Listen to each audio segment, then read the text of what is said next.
All right, Reese, thank you. Welcome, everyone, to Stillwater, where the Oklahoma State Cowboys are about to take the field. A week later than expected, they were scheduled to host Tulsa last Saturday. That game was moved back a week due to COVID concerns at Tulsa. But they're ready to go today. We will have fans in the stands here at Boone Pickens Stadium. About 15,000, 25% of capacity. You're watching ESPN College Football presented by Geico. This is the Big 12 on ESPN, non-conference opener for Oklahoma State against their rivals from 72 miles away. Hi, everybody, and welcome. Sean McDonough along with Todd Blackledge. Excited to have you with us. They're very excited about the football season here at Oklahoma State. They think they have a championship caliber team. And it's easy to understand why. A lot of talent, particularly on offense. They return the leading rusher in the country from a year ago in Chuba Hubbard. They also welcome back Tylan Wallace. He's a 2,500-yard plus receiver. Chuba over 2,800 yards in his career rushing. It's the first time as well the FBS team has had a returning Doak Walker Award finalist as the best running back and a Bolitnikoff Award finalist as the best wide receiver. And that's just a little bit of the talent on this Oklahoma State team. Well, the reason there's so much excitement is those two guys. Those are two of the premier players in all of college football. Big play potential every time they touch the football. And those two guys made the decision to come back to pursue a Big 12 championship because they also know they got a returning starter at quarterback in Spencer Sanders and 10 of 11 starters back on an improving defense. So a lot of excitement about the Cowboys. And some excitement in Tulsa as well. They were 4-8 a year ago, but they return a lot of talent on offense in the playmaking spots. And we'll check in with Chris Budden on that in a moment. Oklahoma State won the toss and deferred. So Tulsa will receive the opening kickoff.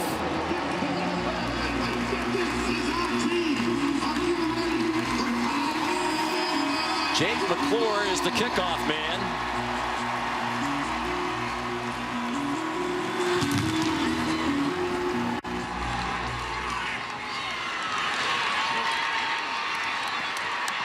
Deneric Prince, the transfer from Texas A&M. On the return for Tulsa. Down to the field, here's Chris Budden. Well, some injury news for Tulsa. They will be without their top running back, Shamari Brooks, who tore his ACL in practice this week. A huge loss in this game last year. He had 29 carries for 2 touchdowns. Also of note, Corey Taylor, who shares the load at running back, came out of quarantine earlier this week. So this will be running back by committee for Tulsa today, Sean. Yeah, that's a huge blow. Shamari Brooks hoping to become the all-time leading rusher in Tulsa history this season. On first down, the handoff to Keelan Stokes, talented wide receiver, who took it on an end around, and he got about 3. Zach Smith is the quarterback, returning starter for Tulsa. Over the middle and complete. Very near a first down to Sam Crawford. Here's Todd McShay. Hey, Sean, keep an eye on Zach today. Watch the way he flicks his wrist. Like the way the ball explodes off his hand. That's what the NFL scouts are looking for. That's what he does so well. He's got to improve in terms of in the pocket, his accuracy and consistency. But the reason that NFL teams are talking about him as a day 3 pick is because he has such a big arm and such good arm talent. Handed it off to Deneric Prince. And a nice run, playing in his first game for Tulsa. Came over from Texas A&M, where he had just 2 career carries. There is Zach Smith, 5th-year senior from Grandview, Texas. 2nd-year starter, had a nice first year. As a matter of fact, he was 18th in the country in passing yards per game last season. But if they had played last Saturday, he would not have been able to play. He was in quarantine. The running play stuffed. It's Deneric Prince again, dropped by Trace Ford with help from Tyler Lacey. Yeah, Trace Ford is so quick off the ball. They're going to move him around a lot this season.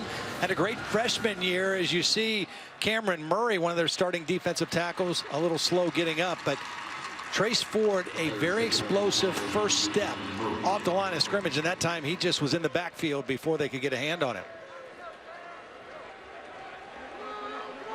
You know, with Zach Smith, Todd was talking about how the ball comes out of his hand. I think the biggest thing he's working on this year is his pocket presence and movement and not holding onto the ball too quickly, just getting the ball out of his hands faster than he did a year ago. This is a team that gave up 39 sacks a year ago, and that's not just the offensive line. A lot of times that sack is a result of a quarterback holding the ball too long. Second down and 16. Cameron Murray ran off the field, defensive lineman for Oklahoma State under his own power. Smith on target to the 41-yard line, caught by Josh Johnson, and a tackle made by Tanner McAllister. They're expecting a breakout year on defense from McAllister. They have 10 starters back. It's a group that got much better as the season went along. Last year they held their last 6 opponents to under their scoring averages. We'll keep an eye on this guy right here too. Calvin Bundage missed all of last year. A linebacker, a pass rush specialist. They are thrilled to have him back in the lineup. Back from back surgery. Smith given a nice pocket, checks it down, well short of the first down is Juan Carlos Santana. Eamon Ogbongbemiga made the tackle. He's a 5th-year senior, one of the best linebackers in the country. And it'll be a punt situation for Tulsa with a new punter. Dylan Stoner back for the kick from Lachlan Wilson, redshirt freshman from Australia. Playing his first American football game. Played Australian rules football in his native land. Stoner fielded it inside the 10 and brought it back. They'll mark him out at the 14-yard line. So our first look at the Oklahoma State offense this season, and Todd, one of the best running backs in the country, Chuba Hubbard is back. Watch 30 all day long. I mean, he's the best player on the field for both teams, and the reason is the contact balance and the acceleration. He's able to get through that first initial arm tackle, the attempt at least, and then the way he accelerates from 0 to 60 is better than anyone in the country that I've watched in this preseason. He's improved in terms of pass protection and catching the ball. I'm really looking forward to watching that today. Had a huge game, particularly early in their win at Tulsa last year. They won 40-21. He gets the carry and gets 2. He had 3 touchdown runs in that game of 75, 30, and 33. And the 75 was at the very beginning of the game. Yeah, well, that's the one we just saw. That was the very first offensive play of the game. And if Tulsa's to have any chance, they can't allow those big explosive plays out of Hubbard or Wallace. Spencer Sanders, returning starting quarterback. Redshirt sophomore from Denton, Texas. He was on target to Dylan Stoner. And they're short of the first down. Little different style quarterback than Mike Gundy's had in the past. More of a runner than a true thrower. Combination of both. Nice cut by Hubbard. One of his strengths, the ability to make people miss in the open field. And he got to the 30 for a first down. I'm telling you, he's one of those guys, Sean, that you almost hold your breath every time he touches the ball, especially if he gets his shoulders square to the line of scrimmage. Because as Todd documented, that acceleration, how quickly he can get the top end speed, is unlike anybody else in college football. He reminds me a little bit of Jamal Charles and LaShawn McCoy. Like the ability to make that one cut and go. They go out of the pistol here, and it's Hubbard again. Taken down after a short gain to the 33-yard line. And they're happy to have back Tylan Wallace. Missed the final 5 games of last season with a torn ACL, had surgery. They're happy he's playing without a knee brace. They took it off at the beginning of the month. Sanders throws on the run. It's caught for a first down by Logan Carter. They call their tight ends Cowboy backs, and he's out to the 48-yard line with a 15-yard gain and a first down. Nice job of faking the wide receiver screen to Wallace. Sanders in trouble, and he's spun down for a sack. Back at the 42-yard line by Zaven Collins. Terrific outside linebacker from Hominy, Oklahoma. Well, here's Collins. They're going to move him around a lot this year, too. I mean, they want to utilize his speed and athleticism. Bad job of Chuba Hubbard in pass protection. He dove right at the feet, and Collins easily stepped aside of that block and got to the quarterback. And that's one of the areas that Chuba Hubbard has to continue to improve on going to the next level, is pass protection. Collins 6'4", 260 at linebacker, and he can really run. Hubbard out of bounds, and there is a flag down. Fans here in Boone Pickens thought there was a late hit, and apparently there was, as Hubbard went out around midfield. And Sean, those are the penalties that Tulsa cannot afford to have. I mean, they're an underdog anyway. Last year, they were an underdog in the game at home, and they actually played well. They had a 21-20 lead at halftime, but they finished the game. Hit out of bounds. The result of the play is a 3rd down.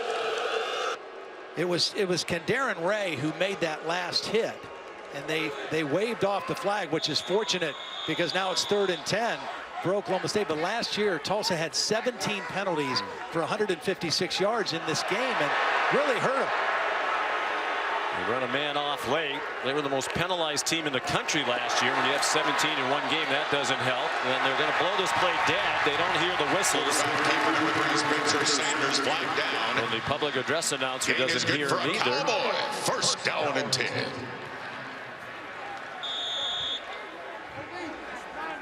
Well, there was offsides, and I think they called it dead with the encroachment.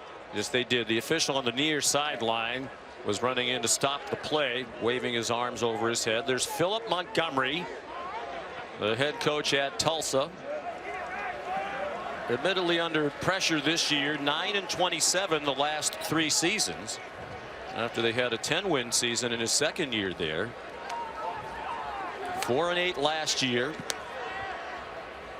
It's an ACC officiating crew. Adam Savoy, the referee, with a long conversation with his teammates. There are 2 fouls on the play. Offside. Defense, number 90. That penalty is declined. After the play, unsportsmanlike conduct, Oklahoma State, number 3. 15-yard penalty will be enforced from the end of the play. 1st and 10. And that's number 3's first unsportsmanlike conduct foul of the game. But I want to bring in Matt Austin if we can. The play was being blown dead by the official on the near sideline along the line of scrimmage who called the offside. Not only did he throw the flag, but he was waving in with his arms up over his head. That's a look at the end of the play. But we're gonna have to bring in Matt Austin back in Charlotte. Matt, can you give us a little help there? I mean, why is the other penalty in effect when the play was being blown dead? Honestly, I don't understand why they both would be dead ball fouls. And now in the open field, it's L.D. Brown who'll be Chuba Hubbard's main backup this season. Then he runs for 16 and a 1st down. Nice run. He really got a great block between Jelani Woods, that big converted quarterback tight end, with the key block on that play. There's Brown again. Tough run. He got 4. Let's go back to the play that we're talking about. Right there, it's blown dead. Right. Sanders is going the other way. Remember, they're not using the normal whistles. They're using the electric whistles. Perhaps some of the players didn't see it. And I think the penalty at the end was because Sanders flipped the ball to a player on the bench for Tulsa. Now Sanders. Dangerous runner, averaged 57 yards rushing per game last season. And he's to the 25-yard line, and it is a 1st down. The Cowboys on the move on their opening possession. And that's why he's different. They want to utilize his ability to run, particularly in the red zone. Chuba Hubbard back in the game. With a defense so focused on Chuba Hubbard and so concerned with stopping him, it really opens things up for the quarterback to run, either whether it's by design or when the play breaks down. Play fake by Sanders. His receiver stumbled coming out of the cut. It's Tylan Wallace. Was averaging 113 yards receiving per game last year when he got hurt, among the leaders in the country. Sanders a little gimpy at the end of that play. Remember, he missed the last 3 games last year with a thumb injury. Moving around a little gingerly at the end of that play, the incomplete pass. Illegal substitution, the call against Tulsa. So they move the ball to the 18. 3 yards to go for another 1st down. Hubbard Good tackle by Darren Ray, redshirt sophomore. Philip Montgomery says he has a chance to be the best safety they've ever had at Tulsa, but he's finished out of Brenham, Texas.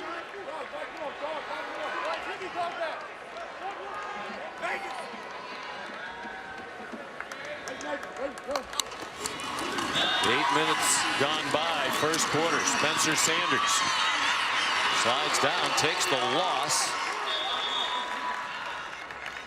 Tucked under a hit from Robert Revels, and it looks like Sanders might still be less than 100% after this play a couple of plays ago. Good coverage down the field. He wanted to throw the ball quick. It wasn't there. Got forced out of the pocket and then kind of went down to protect himself, but didn't get down very quick and still took a shot to the back. 15th play of the drive. Methodical, workmanlike effort here by the Cowboys offense. L.D. Brown inside the 10 to the 8-yard line. Another tackle for the safety, Darren Ray. That's the bread and butter play of this Oklahoma State offense. Inside zone, a good push by that offensive line. You got to get guys to the second level of the defensive linebackers, and they did on that play. And the new offensive coordinator, Casey Dunn, says it's always been his dream to call plays, and he's calling them very nicely on his first drive ever as a play caller. L.D. Brown stuffed that time by Grant Sawyer. And they were going so fast. Their left tackle, who I think is going to be a second-round draft pick, Tevin Jenkins, had to check out because he was exhausted. They ran, what, 15, 16 plays, and they were going so quickly. Everyone was so tired. And we talked to them. The coordinator, the head coach, Mike Gundy, said they wanted to run turbo, play faster than they did a year ago. They did it. It was a long drive. 27-yard field goal try from their new field goal kicker, Alex Hale. And his first effort is good. Former walk-on. He's from Australia. Sanders, little gimpy coming off the field. He engineered an opening three-point drive for Oklahoma State.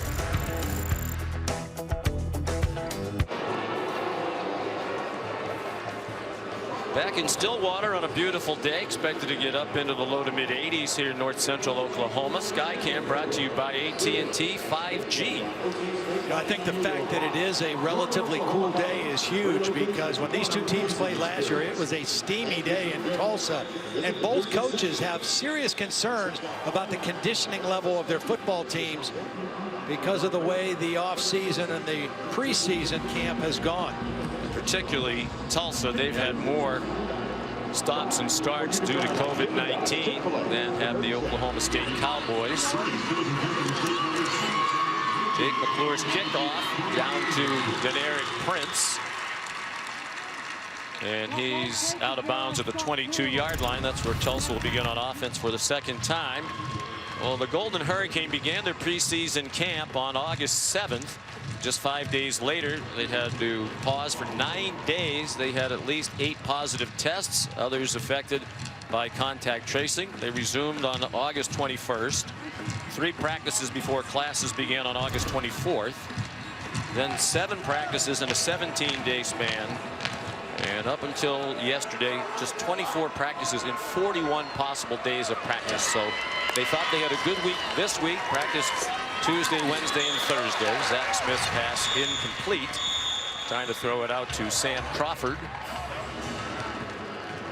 Well, Philip Montgomery's had a lot to deal with. Yeah, everybody, it's unprecedented for everybody because of the COVID-19 virus. I mean, everybody's way of doing business has been completely changed this summer and into preseason camp. But boy, it's been really tough. And you add on the injury to Shamari Brooks and their starting middle linebacker, Johanse Burnett, this week. A lot of adversity for Philip Montgomery and this Tulsa football team.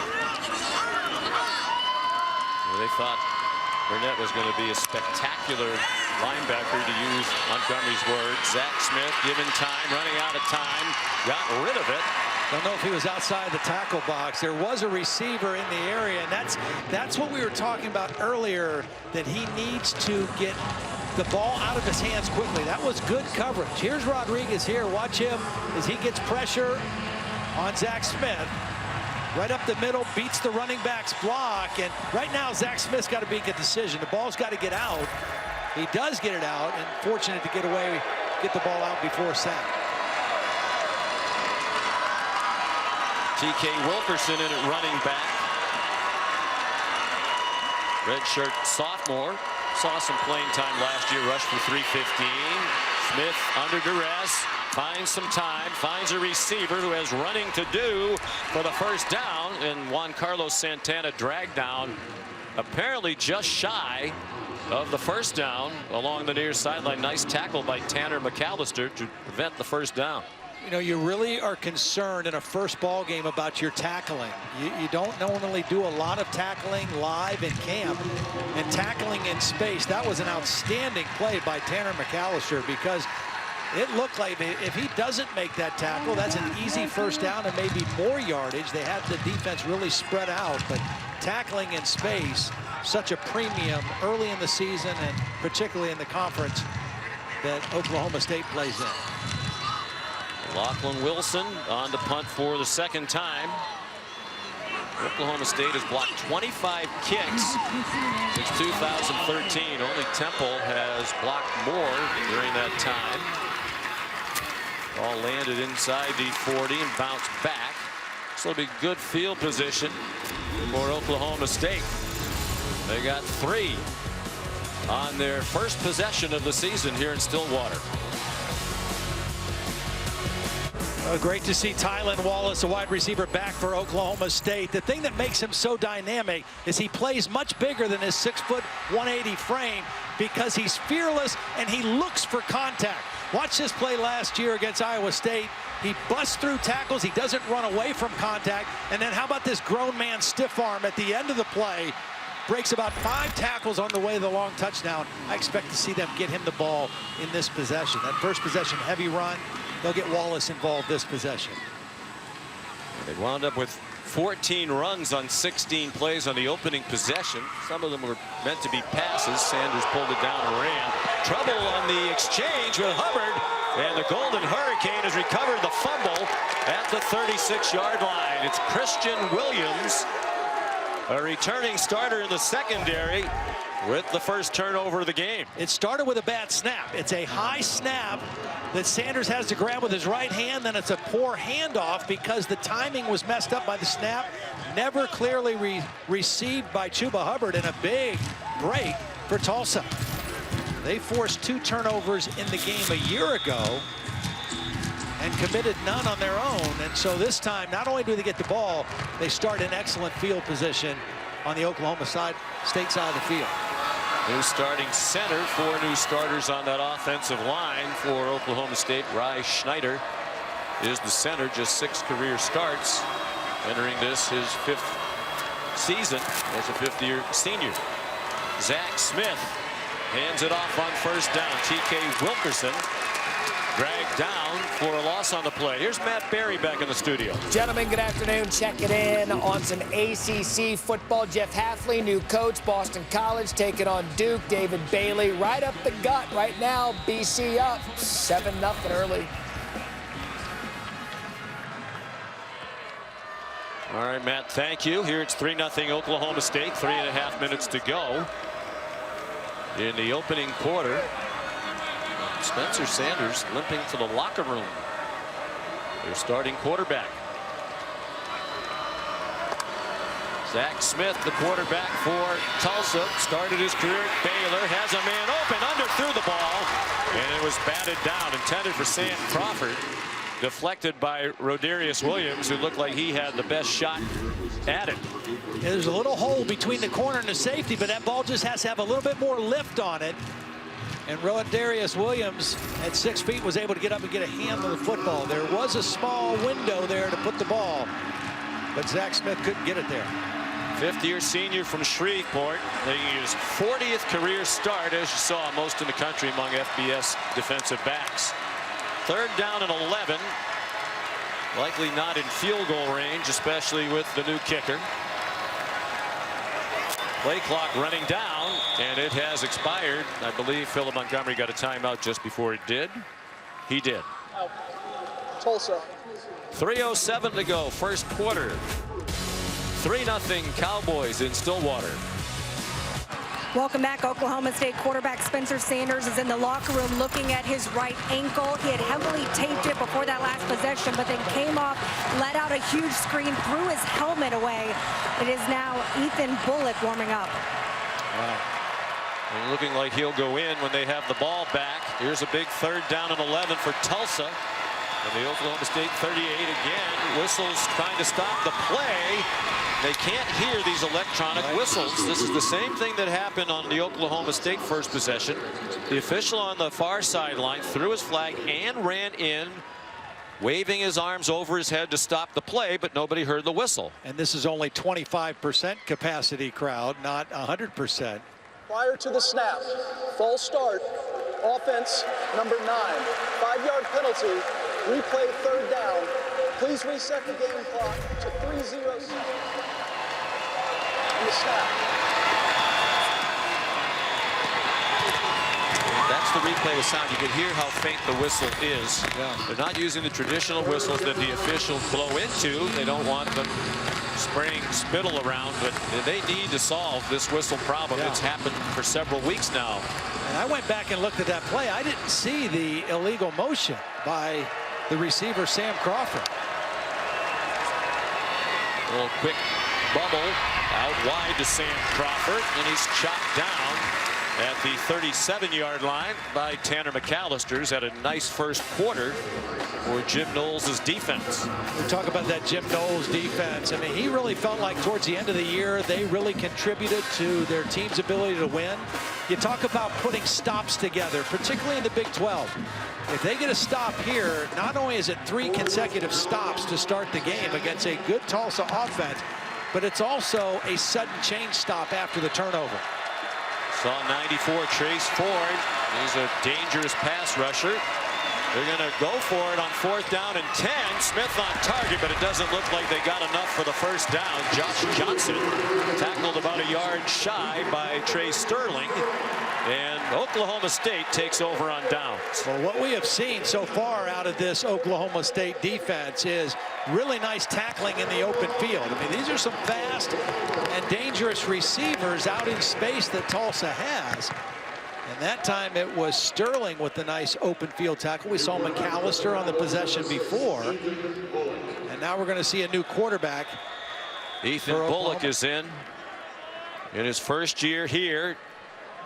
He's been around, began his career at South Dakota State, then to the City College of San Francisco, arrived here in the spring. And his first play is a handoff to Chuba Hubbard, who got buried by Jackson Player, another returning starter. And we spoke with Joe Gillespie, the defensive coordinator, yesterday. He said his first step reminds me of Aaron Donald. Philip Montgomery said that. Very, very quick. That time he lined up as a defensive end, and he just shot the gap in the backfield quickly.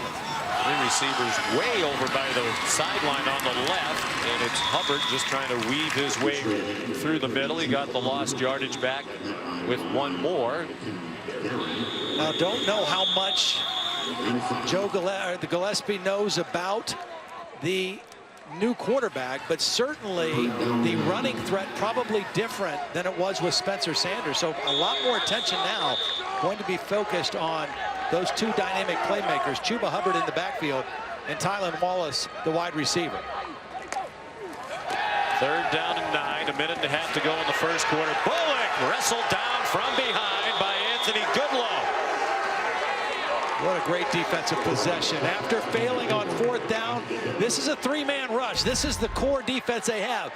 It's drop 8 and rush 3, but watch this rush by Goodlow. Joe Gillespie said we need him to come on this year. We need him to step up, and he did step up. He beat the right tackle and the right guard. You know, 5 offensive linemen blocking 3. Your offense should be able to protect your quarterback. That time, Goodlow just 1.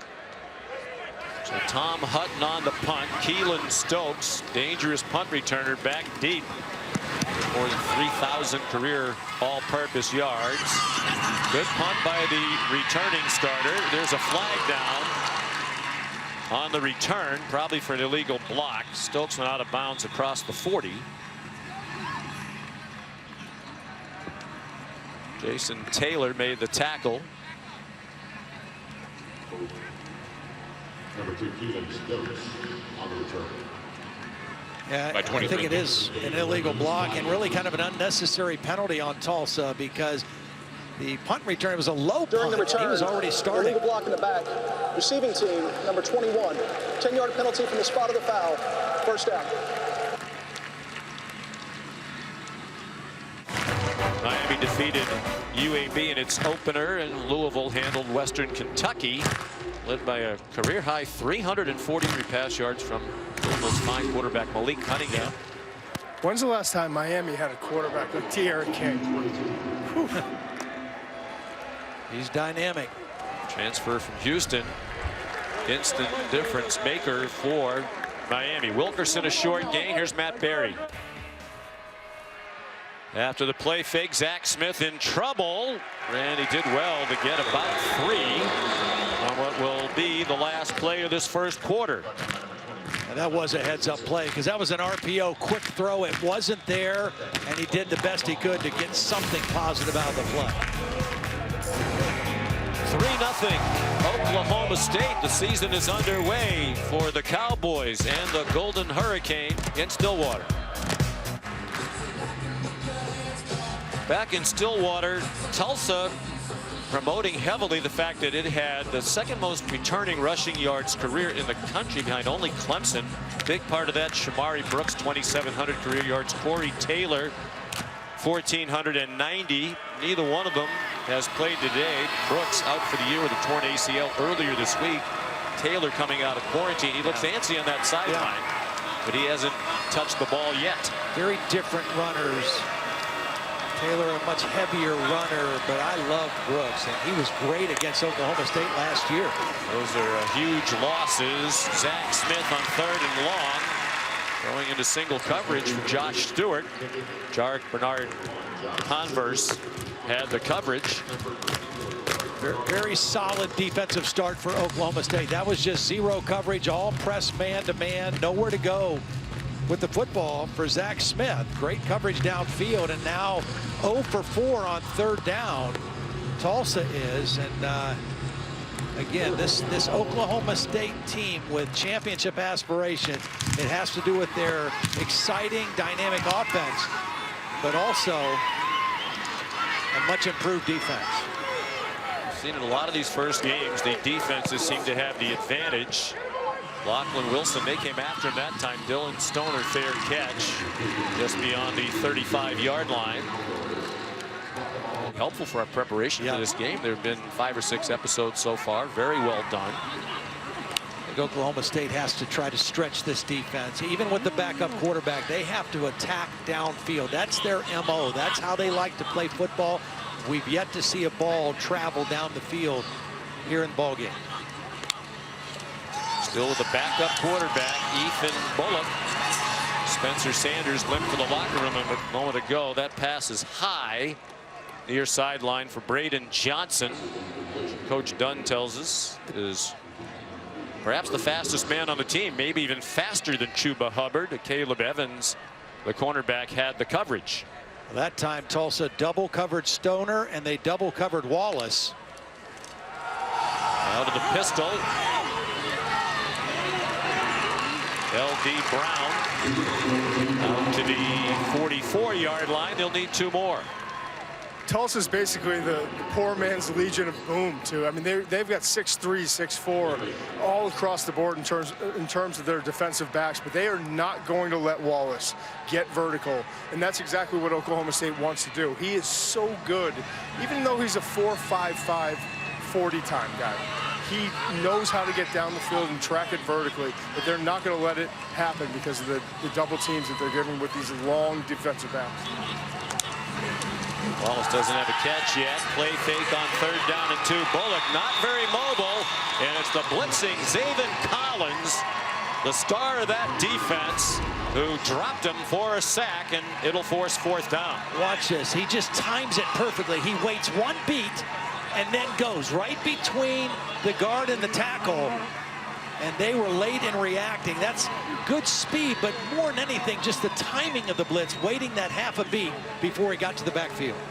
He was a free safety and quarterback in high school, weighed 225 pounds. They said when they recruited him, they didn't know where he'd play, but now he's 6'4", 260, and he can really move.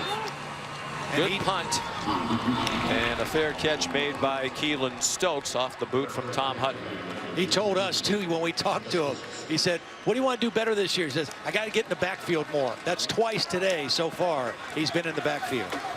He's an excellent student as well. Graduated #1 in his class at Hominy High School out of 47. Wants to be a doctor. As a reminder, you can watch today's game in 4K on DirecTV, Optimum, and Xfinity. It's part of the Samsung QLED 4K Game of the Week. Zaven Collins just came out of quarantine on Sunday. So he was away from organized football activity for 2 weeks, went home to Hominy, brought Zach Smith, one of his roommates, with him for a while. They hunted and fished out in the country to stay away from COVID. They were not COVID positive. TK Wilkerson is the ball carrier. They were sidelined due to contact tracing. Here's Matt Berry. All right, guys, as expected, Cincinnati having their way with Austin Peay early on in this one on ESPN+. Jared Dokes gets in from 1 yard out. 14-3 Bearcats moving the ball again, looking to score to make it 21-3. All right, Matt, thank you. Here's surprisingly low-scoring game. Zach Smith got it off in a crowd, and his throw was too high. Intended for Sam Crawford. Good pressure by Devin Harper. We do have a flag down. And right now, the coverage is suffocating for Oklahoma State. There's no separation that these receivers are able to get down the field. Personal foul, fake pass, defense, number 24, 15-yard penalty from the previous spot, automatic first down. Jarek Bernard Converse, one of the starting corners, and that's the only way that Oklahoma State has really been able to advance the ball, was that kind of a penalty. They just have not had a lot of room to throw the football. This is a great opportunity for Zach Smith, right? I mean, going up against a defense that has 10 returning starters with the Tulsa team that really, they can't match up physically. But he has so much arm talent. He's jumped roped all off season. He's trying to get better inside the pocket. This is the opportunity right now. Well, and he's got to find a way to get the ball to Keelan Stokes. That's his go-to guy down here in the slot. And both leading receivers not a factor in this first half. TK Wilkerson chopped down by Trey Sterling. Keelan Stokes had 62 catches last year. There's a flag down here after the play behind the line of scrimmage.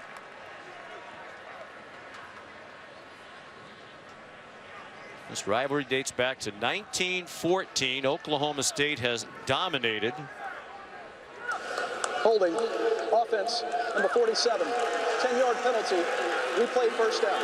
See, this is a silly block, because Trace Ford, this is the backside of the play. Trace Ford's not going to make the play on that, and that's an easy call. I mean, that was not only a grab, but a spin and then a takedown. By Ethan Hall, who comes off the field. Big setback and moves them back to the 27-yard line. 1st and 20. You just got to try to get part of the yardage back here if you're Zach Smith. It's still first down. You don't have to get all 20. You want to get maybe 8 to 10 here and bring up second and more manageable. Still try to move the chains. And Eric Prince, new arrival at Tulsa from Texas A&M, is the running back. Low throw. Sam Crawford managed to catch it, but no opportunity for run after the catch because of the inaccurate throw. Again, Keelan Stokes, the go-to guy, was a 1,000-yard receiver a year ago, had 7 catches for over 100 yards and a touchdown against Oklahoma State in the ballgame last year. Has yet to get on track. You wonder, because of the lack of a running threat, if he's seeing even more attention from this defense than he would have.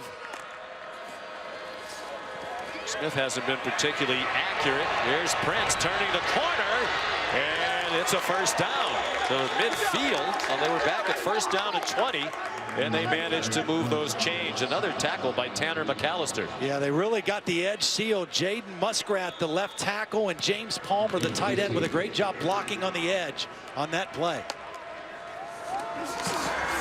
Play action pass. Smith has a man open, and the throw's too high. That was a touchdown if he hit him in stride. There is a flag down in the secondary. It was intended for Juan Carlos Santana. Well, that's probably why he couldn't hit him in stride. I think they grabbed Santana on his way to the football. Good job on first down, trying to take a deep shot after the running play that got the first Holding down. Defense, number 0. 10-yard penalty, automatic first down. It's Christian Holmes, who is a transfer from Missouri. Just grabbed him right at the point, and there was separation, but the ball was thrown too deep. Trey Sterling at the end of the play coming on a safety blitz, gets a nice shot on the quarterback. But for the second time in the ball game now, Tulsa in Oklahoma State territory with a first down. Sharp contrast to the start of last year's game when Oklahoma State raced off to a 14-0 lead. And Tulsa came back. They led at the half 21-20, then didn't score in the second half. Trey Sterling makes the tackle there on Denard Prince. It was a 40-21 win for Oklahoma State, their 7th in a row in this rivalry. Prince again dropped for a loss by Israel Antwine, part of a deep defensive line. Yeah, Tulsa tried to go with a quick count that time. They tried to get up, get lined up, and run away from the strength of their formation, but Oklahoma State was not fooled. They were in position, ready to make the play for no gain on second down. Philip Montgomery, the head coach, is the play caller. Offensive coordinator at Baylor prior to coming to Tulsa. He called the plays for Art Briles. Moving along the line again. Nobody hears the whistle with the officials running in and blowing it dead. Offsides against Oklahoma State. This won't give them a first down, but it will give them a third and very short. They need to solve this whistle issue in college football. I can't even hear it on the field, Sean.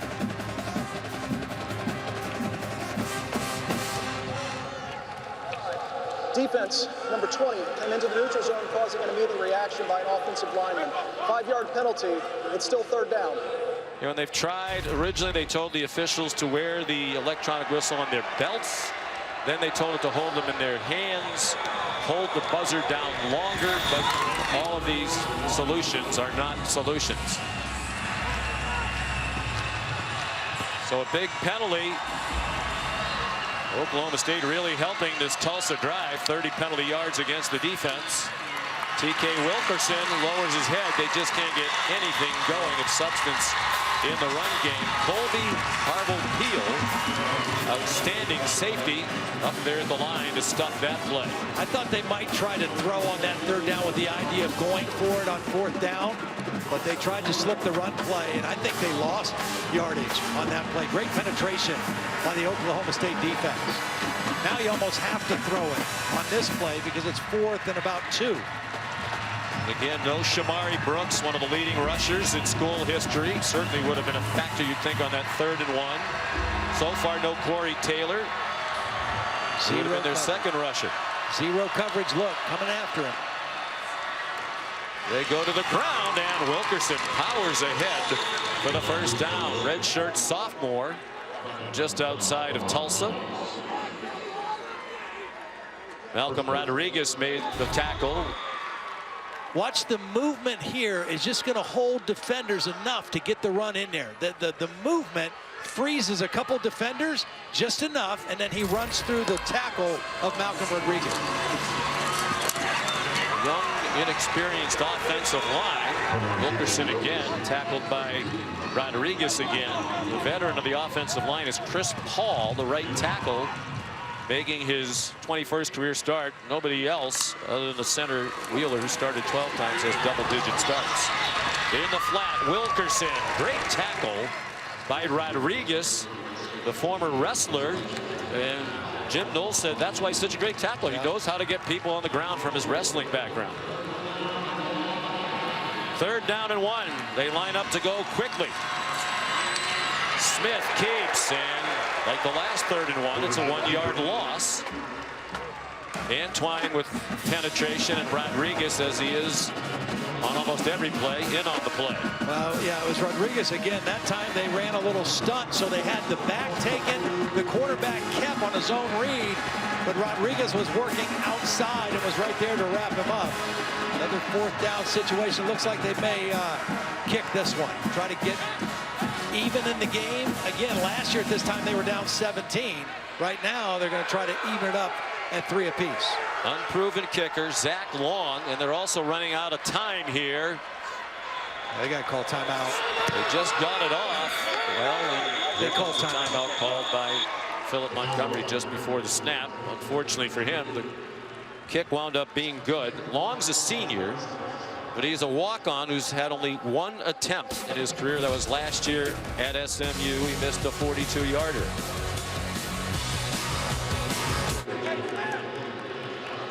Well, while we were away, Philip Montgomery changed his mind. He had Tyler Tipton, actually, a true freshman from Little Elm, Texas, out there as the kicker. He made it, but it was taken down because the penalty was before the snap, or the timeout was before the snap. But now, with more time to think about it, Montgomery's going for it. You like this on 4th and 2? Well, I do like it. I think it's aggressive. They made their last 4th down. Same play they converted on a moment ago. Don't know if Wilkerson got the ball there. Might be Corey Taylor, 24. It is with his first start. And he's the heavy runner. He's 215 pounds, just came off the quarantine. But he was kind of the other type of runner with Shamari Brooks over the last few years. Gets those shoulders north and south. Does the ball get to the line? He didn't get there. Nope, I think his knee was down before the ball reached the line. And I think even if they deem this a first down, they will take a look at that spot. Taylor, their second leading returning rusher, nearly 1,500 career yards. Did well to get even close as he was hit behind the line of scrimmage. And they come up inches short. Shamari Brooks, boy, does he wish he was out there for that play. Still 3-0 Oklahoma State midway through the second quarter. Yeah, a little healthy breakfast there at Eskimo Joe's. Just a short walk from Boone Pickens Stadium. They opened early this morning to serve those breakfast cheese fries. What a great place, landmark since the mid-70s. Stan Clark, the proprietor. We had dinner there a couple of nights ago. It was delicious. And we're happy to be cheering for Oklahoma State football, watching the game there today. Ethan Bullock, backup quarterback, who came in for the injured Spencer Sanders. And Todd, I don't think that play was put in the playbook for him. Well, it was a zone read, thinking the defense would go with Chuba Hubbard, but you can't take that to the sideline. You just got to get upfield and get whatever yardage you can get. The longer he strung it out, the worse it got for him. Loss on the play. Allie Green, outstanding cornerback, made the tackle. Joseph Gillespie says that he thinks not only are these the best cornerbacks in the American Conference, they might be the best pair in the country. That's saying a lot, but they're very good. Bullock throws, and a nice tackle. Landon Wolf got drilled by Caleb Evans, one of those cornerbacks right on cue. And as Todd mentioned earlier, they are big. I mean, the corners are big and long. The safeties, they play with 3 safeties and 2 corners. And Tylan Wallace on the sideline the last couple possessions. And movement at the bottom of your screen. Dumb penalty by Evans. Defense, number 26, came into the neutral zone, causing an immediate reaction by an offensive player. 5-yard penalty, 3rd down. Well, to your point, these defensive backs are trying to be physical and really intimidate all the receivers for Oklahoma State. The issue for Oklahoma State, though, is 2 of their best 3 players are not on the field right now. Tylan Wallace, we talked about him at wide receiver. He's on the sideline. He looked like he's checked out for a while. I'm not sure why. And obviously the quarterback, we talked about Spencer Sanders. So right now, Oklahoma State is trying to get it done with a different crew. On 3rd down and 7, play fake by Bullock and an errant pass. Nowhere near Brennan Presley. And Todd, it goes back to our conversation yesterday with Mike Gundy. Chuba Hubbard said, I came back to win a Big 12 championship and a national championship. We asked Mike Gundy, is your team that good? He said, well, I think it could be, but the key players have to stay healthy. Right. And it's all the guys Todd McShay just mentioned. Sanders, Hubbard, Wallace. Well, when they missed Wallace the last 5 games, they missed Sanders the last 3 games, and their offensive production went way down. Even though Chuba Hubbard still gained more yards than anybody in college football, their overall offensive production took a real dive the last 3 weeks of the season. They lost their last 2 to Oklahoma and Texas A&M in the bowl game. Didn't score more than 21 in either of those games. Timeout with a punt upcoming on 4th and 7 for Gundy's Cowboys. All right, Matt, thank you. Here it's 3-0 Oklahoma State. Some concerns for the 11th ranked Cowboys playing without their starting quarterback right now. Tom Hutton, the punter. Fair catch. Muffed. And I believe the ball went out of bounds. Keelan Stokes couldn't handle the punt. It will be Tulsa ball at the 37-yard line.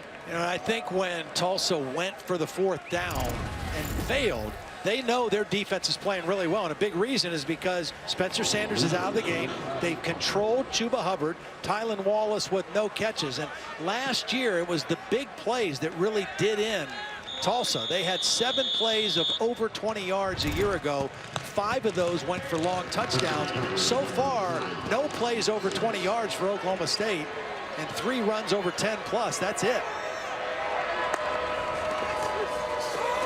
Zach Smith keeps it and slides forward to the 40-yard line, a gain of 3. Here's Chris Budden. Sean, the official word from Oklahoma State is that Spencer Sanders is doubtful to return to this game with a lower extremity.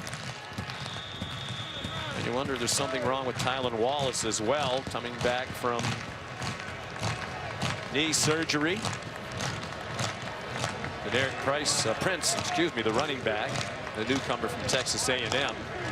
A lot of these guys just got to Tulsa, and they've been thrust into action here because of the injury to Shamari Brooks, the quarantine for Corey Taylor that just ended.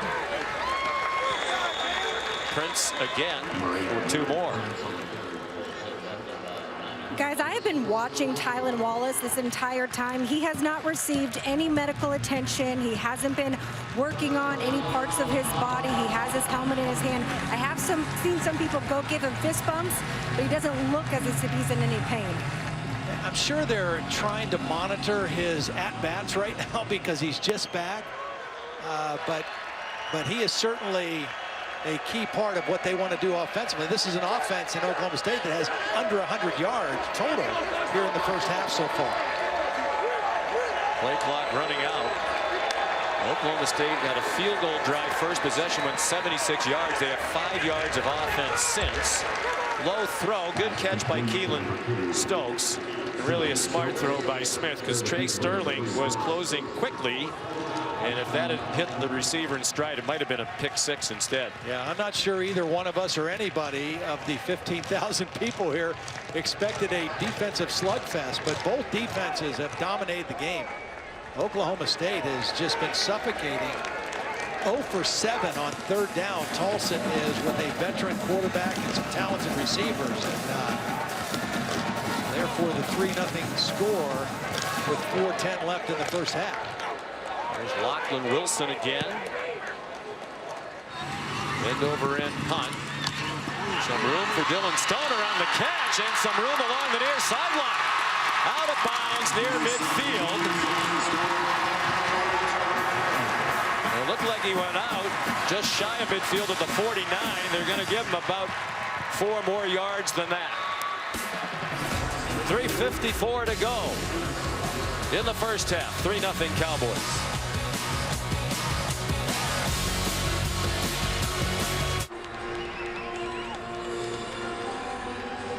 We're back in Stillwater, Oklahoma. It's been a real struggle for Oklahoma State. Field goal drive impressively, leaning on the ground game, their opening possession, but nothing since. The starting quarterback, Spencer Sanders, left after 3 series with a lower body injury. Ethan Bullock's been the quarterback since. Perfect chance to go deep to Wallace right here. They hand it off to Chuba Hubbard, dragged down from behind as he tried to turn the corner. Nice play by Justin Wright, who'll play a lot of middle linebacker with the ACL tear by Johansi Burnett earlier this week. I know you have your backup quarterback in, but this is not Oklahoma State's offensive personality, not attacking down the field, particularly with a premier player like Tylan Wallace. New play caller and Casey Dunn, 10 years the wide receiver coach. Bullock takes off running and makes it to the Tulsa 42, perhaps the 41. It'll be third down and short. Another tackle for Justin Wright. The Tulsa DBs knew it during the timeout. They were talking during the Oklahoma State. Quick pass near side to D. Anderson, and he's chopped down, or Braden Johnson rather, chopped down by Christian Williams. They were talking to the wide receivers during the entire break. Yeah, who knows what they're saying, but they have so much confidence. These 6'3", 6'4" defensive backs, they're pressing, they're physical, and they are making it a nightmare for Oklahoma State wide receivers who thought all along that they were going to be able to come out here and just be faster and more athletic. Well, this is single coverage with no safety help. They go for it on 4th and 2, and Chuba Hubbard is dumped for a 3-yard loss. See, right now, Tulsa's defense has so much confidence, they don't respect the passing game of Oklahoma State. There's no threat right now of Tylan Wallace. Watch the end of the line, comes right downhill to make the play. Good course to the football, and gets Hubbard in the backfield. I think that's a missed block by Dayton Metcalf, the tight end, number 84. And a great play by Grant Sawyer, who had been almost exclusively a special teams player prior to this season. Junior from Argyle, Texas, had just 7 tackles all last year, but in there in a key spot. And what an outstanding defensive performance by the Golden Hurricane. They have totally, what they've done, they've squeezed the offense. They are not threatened vertically by this offense at all, so they're squeezing down more and more each possession. Corey Taylor is in there at running back now. Second returning leading rusher. They won't have Brooks this year. Deep throw by Smith. On target to Keelan Stokes. And finally a big gainer as Tanner McAllister had the coverage and made the tackle. It'll go all the way to the 15-yard line. Nice little wheel route. That's what McAllister got fooled on the outcut. And then Keelan was able to get outside. 40-yard gain. Back to the ground with Taylor, and he's dropped for a loss. Damon Akbambamiga. Watch McAllister bite on the out fake, and there's the separation. They've had no separation the entire first half until that play. Zach Smith found it. It was a perfect call by Philip Montgomery, and they get the big chunk play out of the passing game. Keelan Stokes, senior from Manville, Texas. His brother Kevin Lucas, one of the all-time great receivers at Tulsa.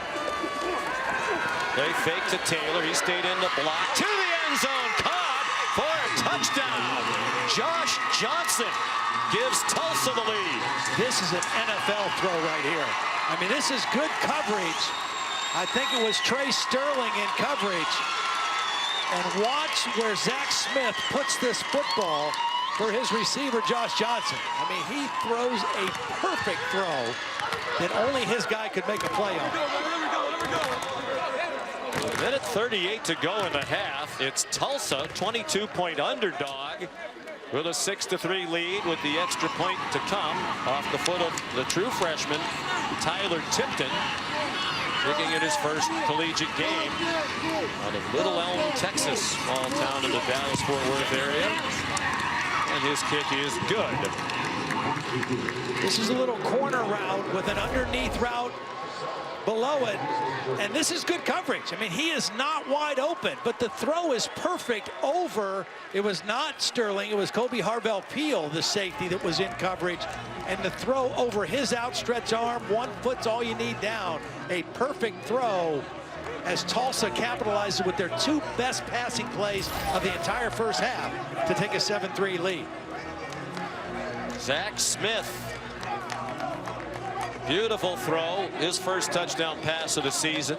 We mentioned he started at Baylor, was recruited by Philip Montgomery, now his head coach. When Philip was an assistant coach, Dart Briles at Baylor, Zach said they were the first to recruit me when I was a sophomore.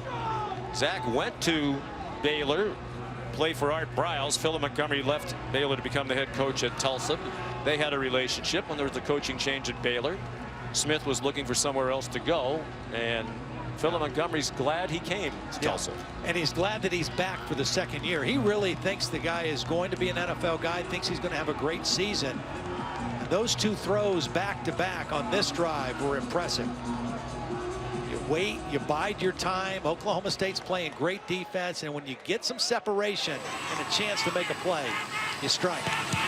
Zach Long kicks off, doesn't have a big leg, only 9 touchbacks last season, but that's well placed. Braden Johnson in trouble near the 10, and he's down at the 13.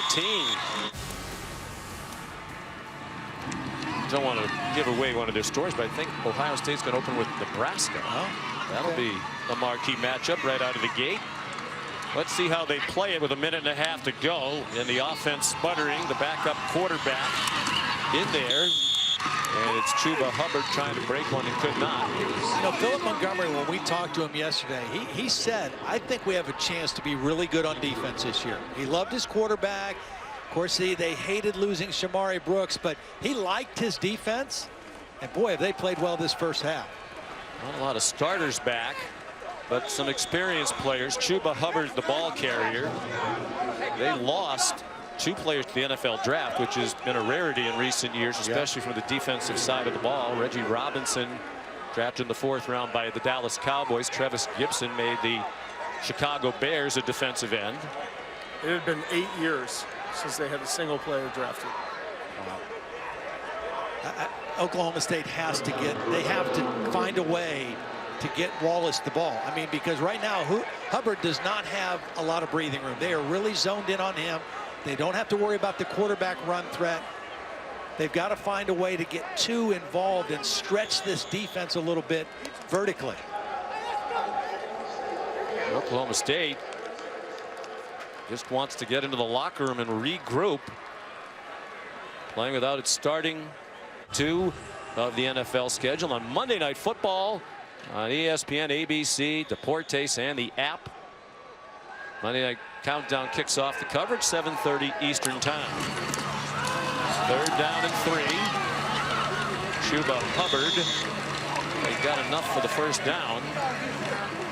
The other guy that is quiet, and they need to get involved. Even if you're not having success with Wallace on the outside, Dylan Stoner in the slot, only 1 catch for 6 yards, had the long punt return, the best play that Oklahoma State had in that first half. But when Wallace was out, he really became the go-to guy. They've got to find a way to get 17-2 more involved in their game plan in the second half against this stingy Tulsa defense.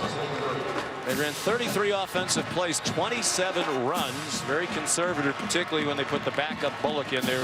Went 2 for 4 passing. Far cry from the first half at H.A. Chapman Stadium in Tulsa, the beginning of last season. 7-3 Tulsa leading Oklahoma State. Tulsa hasn't won here since 1951. They've lost 21 in a row in Stillwater. Well, you know, they had over 300 yards rushing last year.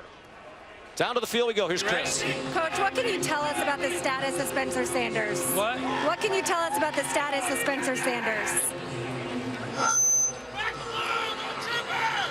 What can you tell us about the status of Spencer Sanders? Well, I'm not sure. I haven't been in there. They took him in to look at him and obviously didn't come back out. We'll find out when I get inside. Tylan Wallace has been out there, but without a catch. What will he be able to do in the second half? Well, we got to get the ball to him. We got to get in a little bit of rhythm offensively. Thank you, Coach. That coaching staff, particularly on offense, with a lot of work to do during this 20 minutes. At the half, Tulsa 7, Oklahoma State 3. Now we'll send you back to the studio. Here's the Lexus halftime report. And this is the Big 12 on ESPN. Rough Saturday a week ago for the Big 12, and this one not starting out so well either. Oklahoma State down by 7 to Tulsa as we get ready for the start of the second half. Here's today's More Driven Moment, brought to you by Goodyear. Well, what Tulsa has done a great job of taking those 2 dynamic playmakers out of the game in the first half. Tylan Wallace drawing a lot of double coverage. They haven't been able to get him a catch at all. They've had to throw to the other side.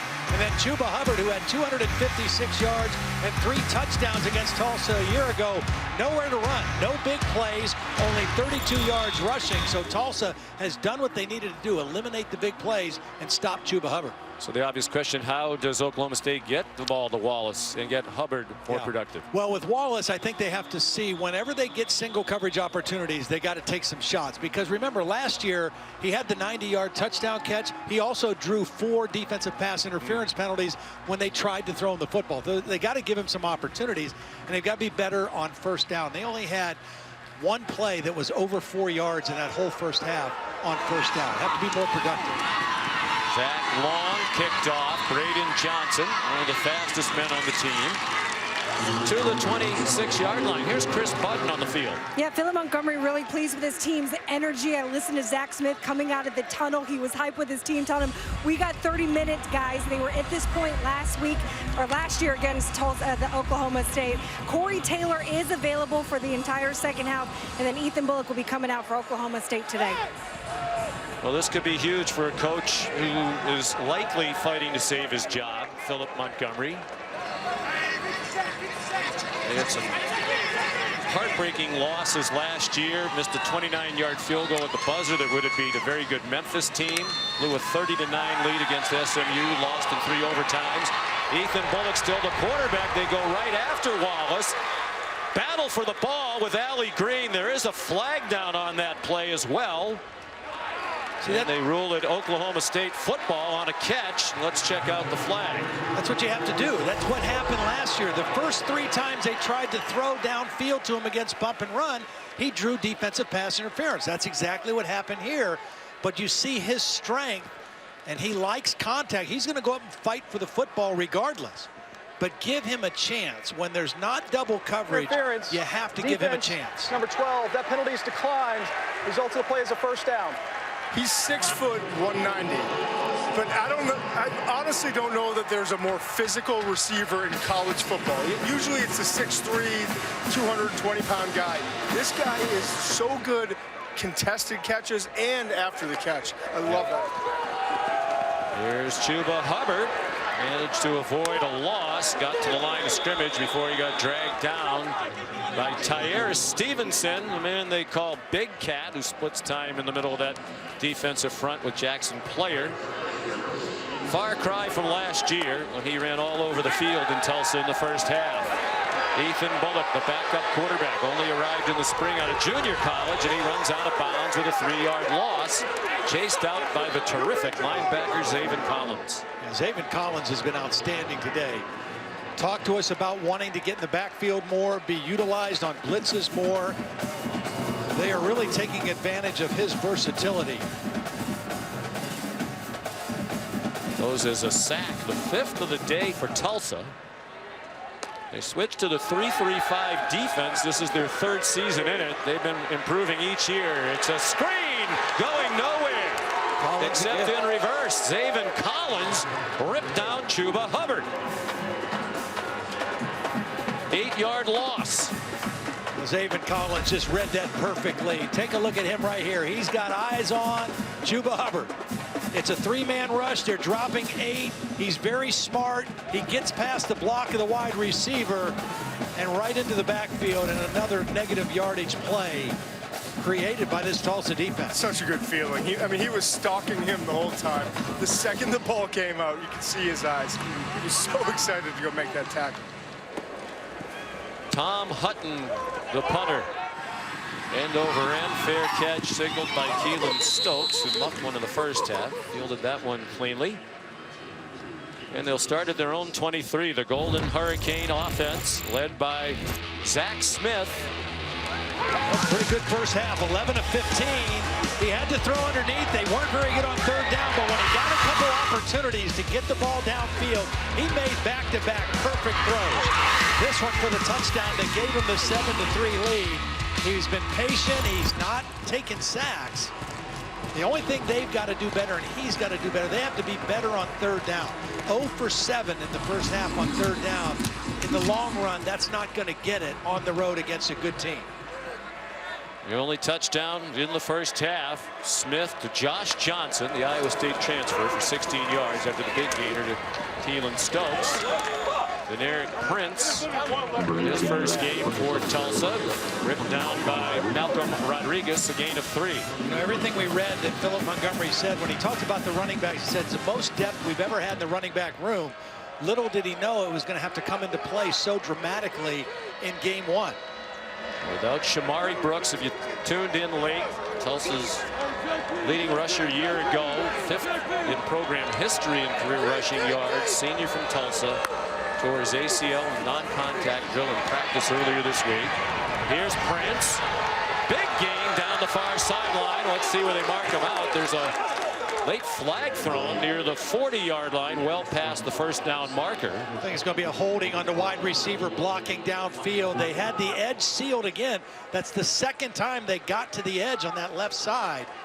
And a nice run, but I think the receiver blocking downfield is going to get called for a hold. Play wound up going to the 49 for 23 yards. Watch right there. Watch the grab. Holding. Takedown. Yep. Offense, number 1. 10-yard penalty. It's second down. Josh Stewart, 5th-year senior, didn't see any action last year. May not see much more this year if he keeps doing things like that. And we talked about the penalties, Sean, and how devastating they were in this game last year and all season for Tulsa. But that's a crushing penalty. You get a first down. Now you lose that yardage, and it's back to second down. Their 6th penalty of the game so far today. And you know the coaches spent the entire offseason saying, you know, we can't have all these penalties. We can't be the most penalized team in the country.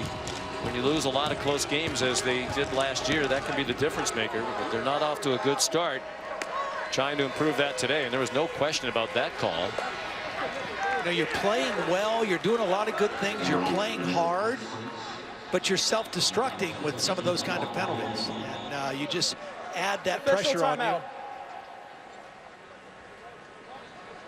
Prince carried to the 31-yard line. Not sure why the officials have stopped the game. I think one of the officials got knocked down on the sideline. I think he either tripped or got bumped and fell. It wasn't near the action of the play, but I think that's why they had to stop. I know how dangerous that headlines position is. Yes. You were the headline judge when we officiated the Georgia spring football game a year and a half ago. So 3rd down and 2. There's their first opportunity. 0 for 7 in the first half. The same play, really, that they've run on short yardage. And they're not fooling anybody. Deneric Prince stopped short. They bring that man in motion, and then they hand it off straight ahead, and it hasn't worked. And you can't dance. You can't dance on a play like that. That has to hit quickly. Credit Oklahoma State with getting penetration into the backfield and around the feet of Prince. But as soon as you start dancing on that inside give like that, you got no shot. Another big 3rd down stop for Oklahoma State. Tulsa could be ahead by more than 7-3. They could convert on 3rd down. Dylan Stoner had a 40-yard punt return in the first half. Back deep for this kick from Lachlan Wilson. It's short and down by the Golden Hurricane at the 34-yard line. It was the 5th Tulsa punt already today. To the snap. Ball start. Offense, number 21. False start penalty. 4th down. Will Mike Gundy have them do it again? It seems that he will. I would. I mean, all the punts have been pretty short. Your best play so far in the ball game has been Stoner's punt return. So you get a chance to let him field one here and make a play.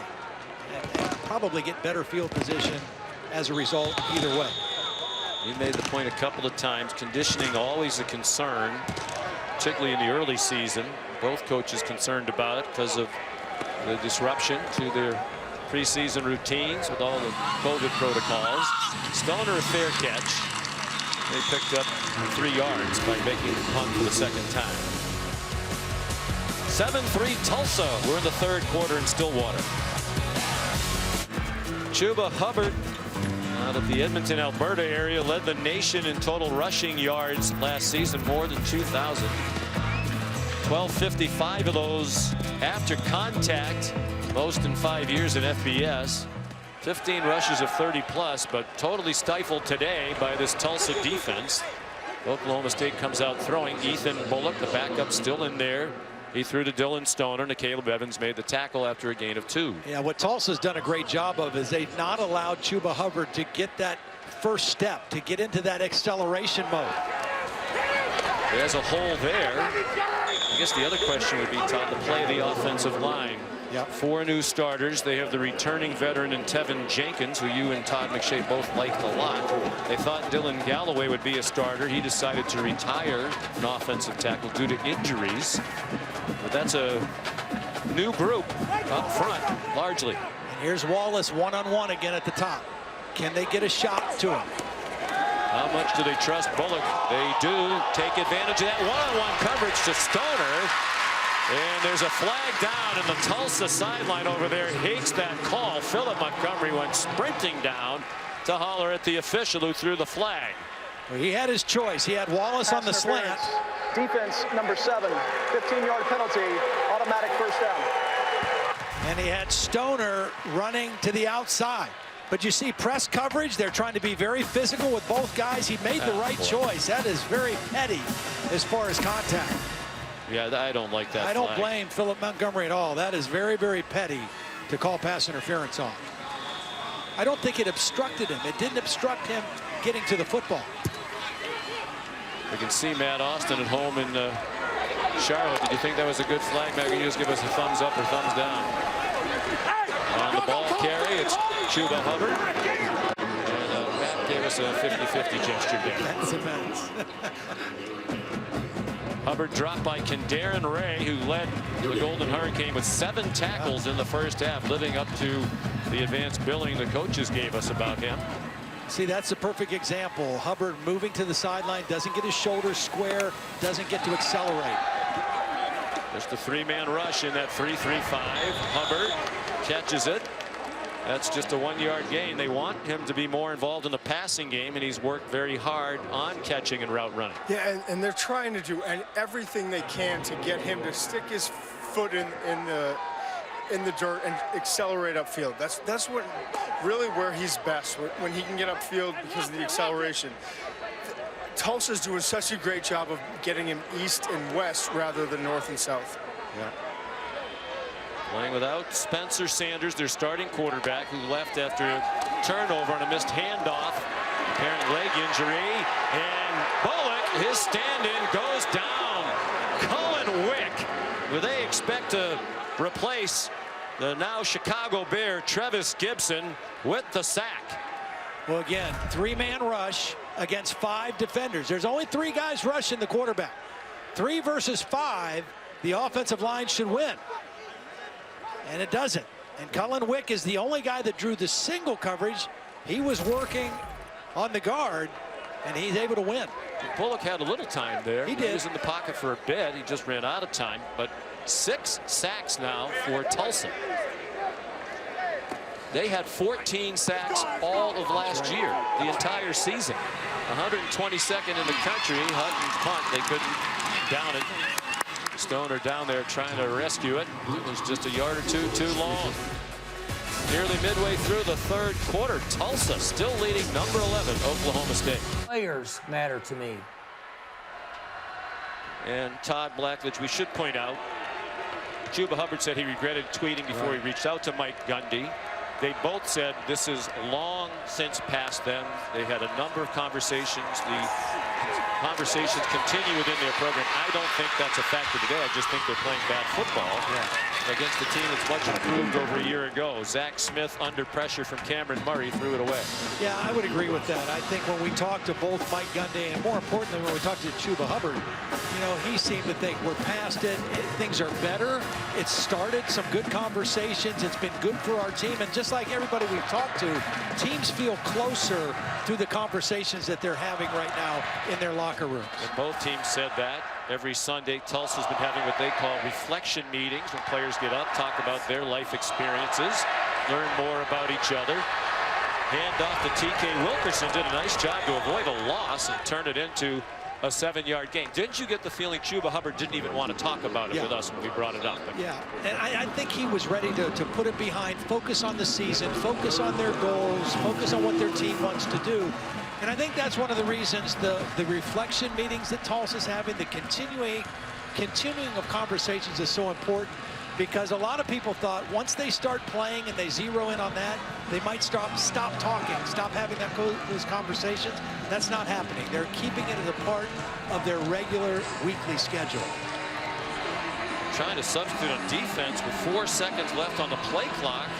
The officials allow that, and now Tulsa didn't get the snap off, and again whistles that people are having a hard time hearing. Silent whistles. I think Philip Montgomery might have called the timeout.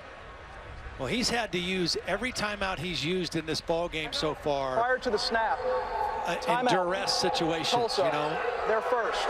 30 seconds. Well, I am guessing, Todd, that they will not run on this 3rd and short, bringing the man in motion and handing it off to somebody straight ahead. Although maybe you fake that handoff and throw the football, because they would certainly seem to have Oklahoma State set up for that with the way the Cowboys have stomped on it. Yeah, well, they definitely have options off of that little action. They could give it to the motion guy. They could fake it and throw it. They could fake it and the quarterback could run it. But just giving it to the back right now, Oklahoma State seems kind of clued in, and they still have yet to convert Tulsa a 3rd down. So I think this is a really important play call. Philip Montgomery was smart to call timeout there. You mentioned he's under pressure. He was very candid in addressing the question. We asked about his job security. He said, hey, I feel pressure every year. You're in this job, you feel pressure. He said, I don't feel any more pressure than usual, although there are many more challenges now brought on by COVID. He told us yesterday, today would be the first time his entire team was in the same locker room together since March. They don't have enough space at home. When he wants to address the entire team, they go out onto their field and get where they would be as if they were doing their pregame stretch, spread out over 50 yards, and he yells. Yep. Well, and I just think, and we talked about this last night, Sean, I think the discussions or talk about coaches under pressure, coaches on the hot seat, I think is ridiculous this year, considering everything they've had to go through to get their teams ready to play to this point. Delay game, offense. Oh, my goodness. 3rd down. Out of a timeout.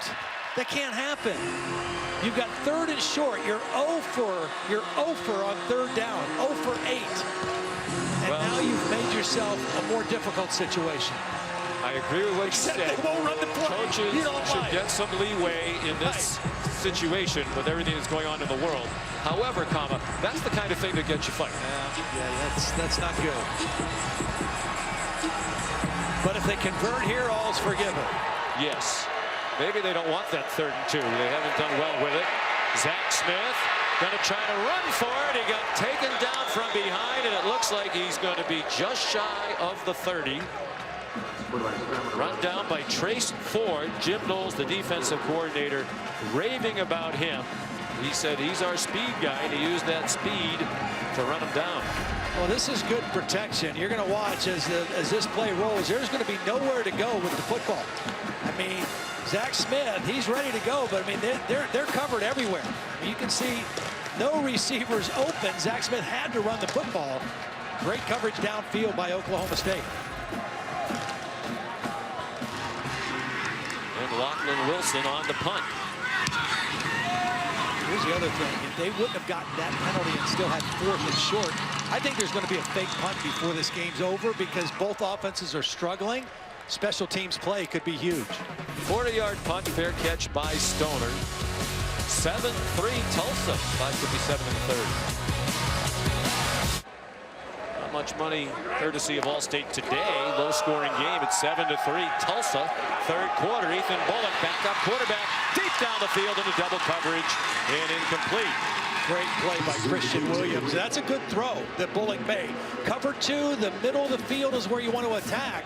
But the underneath coverage of Christian Williams, watch him find the football and then get up and knock it away. If he would have not turned to find the football and just played the receiver's eyes, he would not have made that play, more than likely. Excellent play by Williams. On the delay, L.D. Brown for 2. Here's Matt Berry in the studio. Sean? All right, thank you very much, Matt. First year for Jeff Hafley. Tough waits a debut for him. Shortly after getting the job. Coronavirus outbreak around the country. He's trying to learn a new team. Timeout. Oklahoma State, they're first. 30 seconds. And the athletic director hired Hafley. Martin Jarman left and went to UCLA. So far, so good for him for Boston College. We'll be back in 10 seconds. Todd Blackledge, tough for Casey Dunn when you lose your starting quarterback. That's Ethan right. Bullock just arrived in the spring, and Coach Dunn told us it's been hard to coach him. They didn't have spring practice. The summer workouts disjointed. A lot of it is on Zoom. And here's his first game as the play caller. 10 years as the wide receiver coach. It's tough to know how much you can lean on this quarterback and how much you can't. Well, and he also told us, which nobody really knew about Tylan Wallace, they took the knee brace off September 1st, but then he was bothered by a groin injury. That slowed him down in addition. So he doesn't look like he's completely 100% either, but he's got to find a way to be involved here at the top of the screen right now, working in one-on-one coverage. 3rd down and 8. Neither team good on 3rd down. They're 3 for 10. Bullock given time. Checks it down short. That should be a first down from Landon Wolf. But they give him forward progress, and they do, with the yard to spare past the marker before Christian Williams made the tackle. A couple nice throws in this possession by Bullock. The one down the middle that was incomplete was a good throw. This job, nice job staying in the pocket, keeping his eyes downfield, hitting the crossing receiver for the first down. Good time given to him by this offensive line. And finally a hole for the running game, and L.D. Brown almost took it all the way. He got chopped down by Tyon Davis, or that was a touchdown.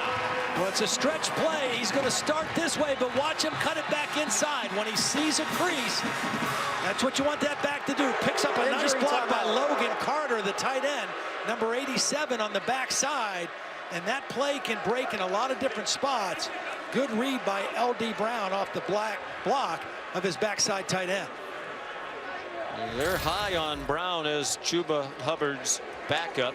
Davis, who made the tackle, saved a touchdown, is the injured player. Junior, who's getting booed, they think it was a fake injury because Oklahoma State finally had a little rhythm on offense. Brown, 5th-year senior. Coach Dunn told us yesterday he will play a lot. First man in after Hubbard. Here's Chris Budden. Well, Ethan Bullock's been favoring that throwing shoulder. He was throwing and grimacing on the sidelines before this possession. After each throw, you can see him rolling that right shoulder. Out of Winter Park, Florida. He's throwing the ball well on this possession. Finds Tylan Wallace for another first down. And finally, a little rhythm for the Cowboys, a gain of 11. Well, when you get off coverage, you definitely got to give them a shot. That's easy pitch and catch. Little hitch route versus off coverage. Has not been a lot of off coverage on Wallace today. Chuba Hubbard back in the game. Bullock, they look confused, and he just throws it away. Here's what happened. Bullock saw the grabbing by the cornerback, Allie Green. So he just threw it in that direction, thinking he could draw the pass interference. Watch the grab. The problem is Wallace is going to go out of bounds. So once he's out of bounds, none of that grabbing matters anymore. And Bullock threw the football, and that's why there's no flag. Late in the 3rd quarter now. Again, we'll keep an eye on signs that conditioning might be a factor. Both coaches worried about that. 78 degrees. Not particularly warm for this time of the year in Stillwater, and not very humid either. Bullock throws into traffic and intercepted by Allie Green, who stepped in front of Tylan Wallace. I'll tell you, these corners have been up for the challenge today. They have been wanting to fight and challenge, and that time they come away with the pick. I said it earlier. It's kind of like the Legion of Boom, right? 6'3" corners like Allie Green. He's been pressing all day long. He's been getting physical on 2 all day long. And one of the best wide receivers in the country has not responded in Tylan Wallace. And you saw it right there. Completely unable to get off the press, and Green just makes a great play for the interception and really turns the whole game around. first career interception for Allie Green. That's hard to believe. Little juggle on the catch by Crawford on the screen. He managed to snatch it back in and get about 5. Now here's the coverage right here. It's one-on-one. Now what you're going to see is against press coverage, you got to throw this ball to the outside. You can't throw it to the inside. The receiver's outside. The ball has to be outside. Zach Smith play fake on his back foot and coming back to the ball. There's a flag down. Keelan Stokes trying to make the catch. Didn't see a signal about whether it's a catch or not. The Cowboys sideline right there thought it hit the ground. Calvin Bundage delivered a hit on the quarterback. Well, Rodarius Williams thinks it was offensive pass interference. He thought Stokes pushed off to come back to the football. And do we have a clue by the missing hat from the field judge? Prior to the pass, Biddle. holding, defense, number 0. Penalty is declined. Result of the play is a first down. Apparently it was a catch by Keelan Stokes. Yeah, they called a hold. Well, Stokes is out of bounds, so he was out. That's interesting because there was a similar play on the other side of the ball with Tylan Wallace where there was out of bounds and holding. That's why the hat was off. Yeah. And is this a catch? Looks like it. He obviously came back in bounds, established himself, and was able to catch the football. And they're going to run a reverse, and it's promising. Some room on the near side, but Stokes couldn't turn the corner. That was well played by Tanner McAllister, or that might have gone a long way. Yeah, really well played. Really well played. They got the movement that they wanted. They got the primary movement of the defense, but McAllister read it quickly. And again, we've seen him make good open field tackles in space today. Jim Knowles, the defense coordinator, said we expect a breakout year from McAllister. He has great feet. Moved him to nickel this year from cornerback, and he's lived up to that praise and that prediction from Jim Knowles. Now in his 3rd year as the defensive coordinator. Expects a big step forward now that most people in the program know his schemes. Smith hoping for the receiver to come back to the ball. Juan Carlos Santana could not. Again, Tanner McAllister had the coverage. This possession set up by the interception by Allie Green. They think he's one of the best corners in the country.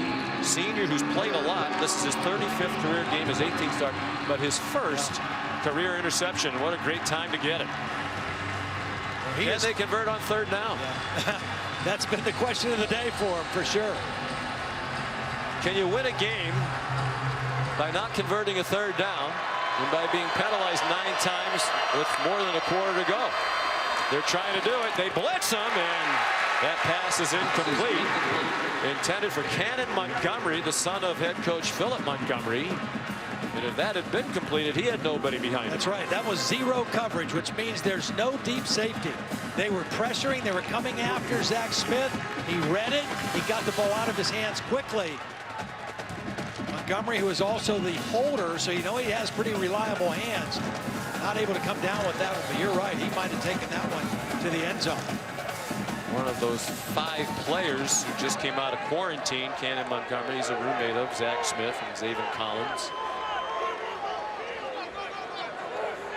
Bryson Powers and Seth Boomer, the backup quarterback, the others. They come after Lachlan Wilson. And the fair catch made by Dylan Stoner at the 14-yard line. Let's take a look at today's weekend wake-up, brought to you by Wendy's Breakfast. It's a mouthful. It is some alliteration as well. The Big Ten, of course, they announced in mid-August they were postponing all fall sports. That was just 6 days after they had released a football schedule. Justin Fields started a petition to play. Parents from several schools protested at Big Ten headquarters.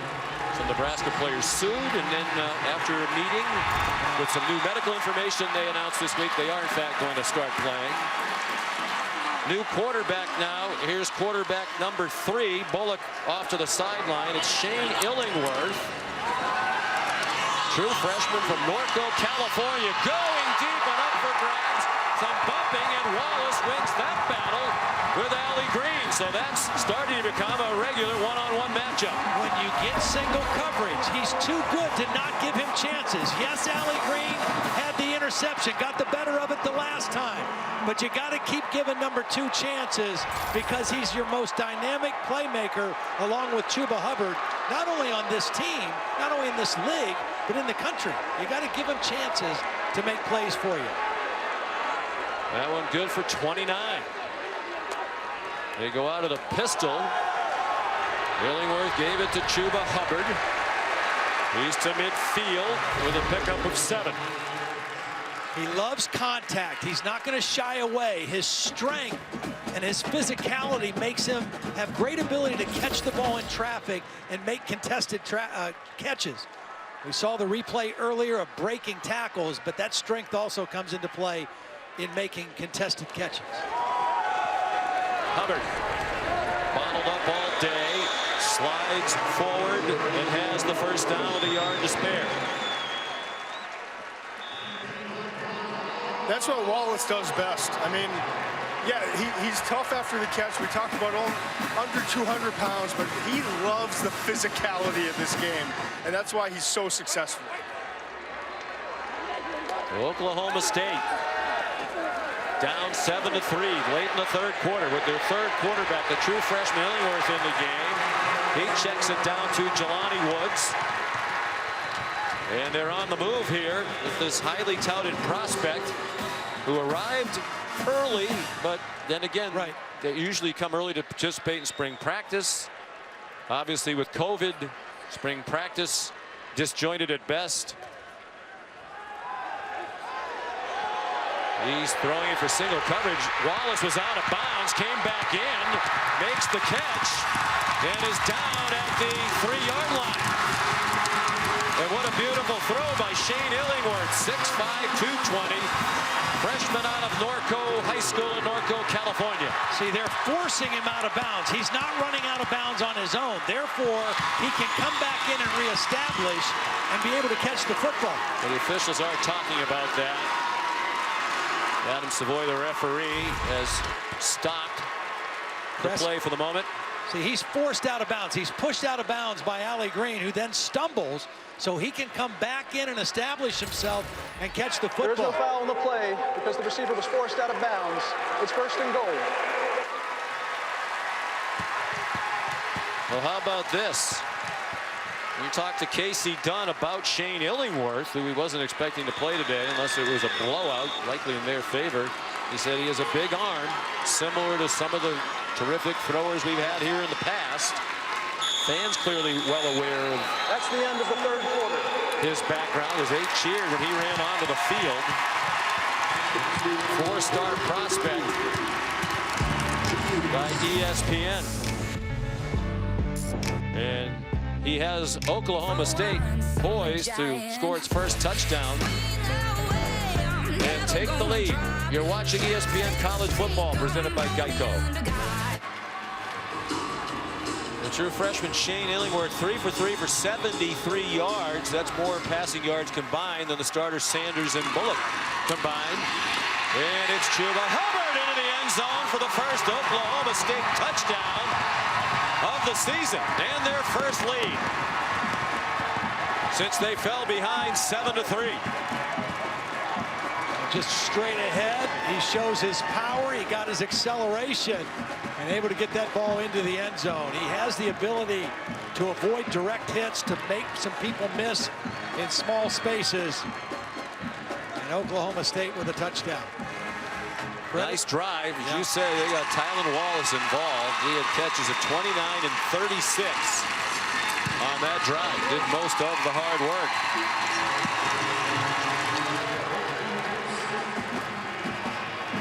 The extra point good. And here's a look at today's hardest working player, brought to you by Duluth Training Company. Well, Tylan Wallace had no catches in the first half. They were physical with him. They challenged him. Maybe got him a little frustrated. But here lately, They said, we're going to give you chances, big guy. You got to get us back in this game. They started giving him opportunities.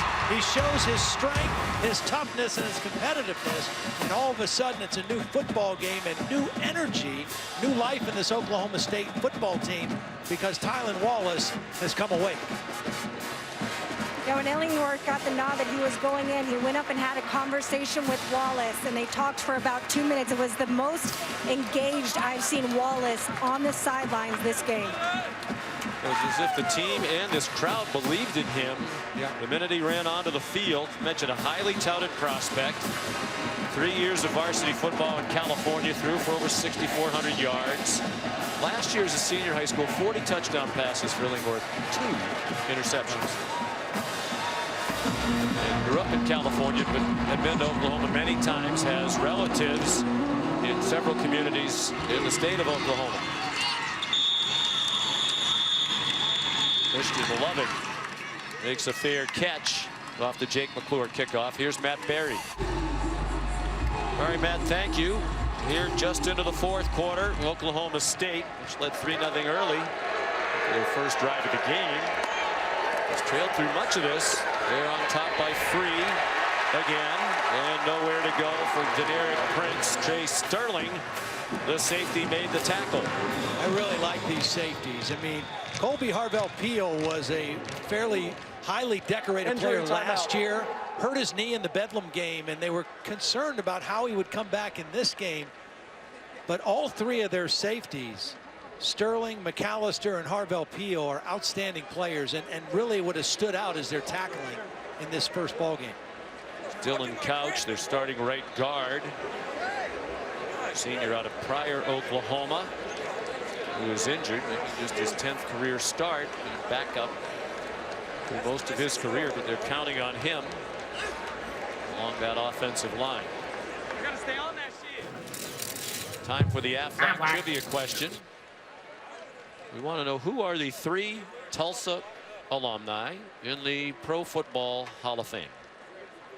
And it's a school with a very proud football history. I would have known 2 of them, but the third one I did not know. I mean, Steve Largent. Yeah, Largent, of course. Howard Twilley, another wide receiver, right? I don't think he's in the Pro Football Hall of Fame. Oh, he's in the college. I think he's in the College Football Hall of Fame. That's right. Bob St. Clair. Oh, yeah, big Bob St. Clair.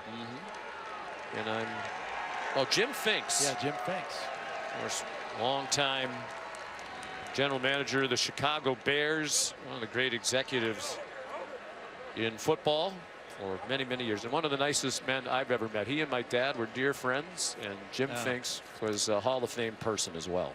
But they're hoping Drew Pearson, a longtime Dallas Cowboy, will get in through the senior committee this year. He played at Tulsa in the early 70s. They're helping Couch off. No lead big enough, unfortunately, for we Green Teamers. In the first 2 games of that series for Boston, Jack Smith over the middle into traffic and a catch. Nicely done by Josh Johnson, who scored their touchdown. We saw one offensive lineman go out, replaced by a backup. But look at this protection. Nice job also by T.K. Wilkerson, the back, stepping up to block the blitz. Zach Smith on target with the throw. Tulsa finds some offense with a veteran quarterback. Short throw there. Flag thrown.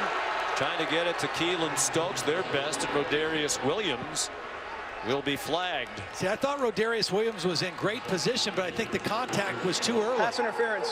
Defense, number 8. Ball be placed at the spot of the foul. Automatic first down. I mean, he read the play perfectly, but the contact is early, and that's what drew the flag. I mean, if he'd have just held off a second, he would have tackled him for a loss of yardage on the play. Good call. Crowd doesn't like it. About 14,500 here. That's all they are allowed due to the COVID protocols, socially distanced. They have 2,700 students here today. The key for Tulsa might be to just be really good on 1st and 2nd down and just avoid 3rd down altogether. That would be ideal for them. Nowhere to go for T.K. Wilkerson. Devin Harper on the corner. They thought they came away with the ball. The play had been blown dead. Colby Harville Peel running away with the football. Rolling on the field as the runner's forward progress was stopped prior to losing possession. Second down. I don't know how they could even ever go back and review these. If you can't hear the whistle, you can't know when it was blown dead. But I think that's the right call. Is there a whistle? Yeah, it's been hard to hear all day. I haven't heard a whistle all day. Great timing. And a beautiful throw by Smith. Lobbed it in there for Josh Johnson. And he's to the Oklahoma State 38. It's almost as if this offense said, well, okay, we can't rope a dope all day. Now that we're behind, we have to do something. Right. And that was a bit more aggressive than what we've seen. They line up quickly. Wilkerson again trying to bounce outside. And he's shoved out of bounds. There is a flag down, 2 flags down behind the play, behind where the quarterback handed the ball off. They're going to get a holding on Chris Paul, the right tackle, number 71. Holding. Offense, number 71. 10-yard penalty. Replay first down. He got beat to the inside on this play, and he just instinctively grabbed when he knew he was beat. That play was bouncing outside, and yet another penalty.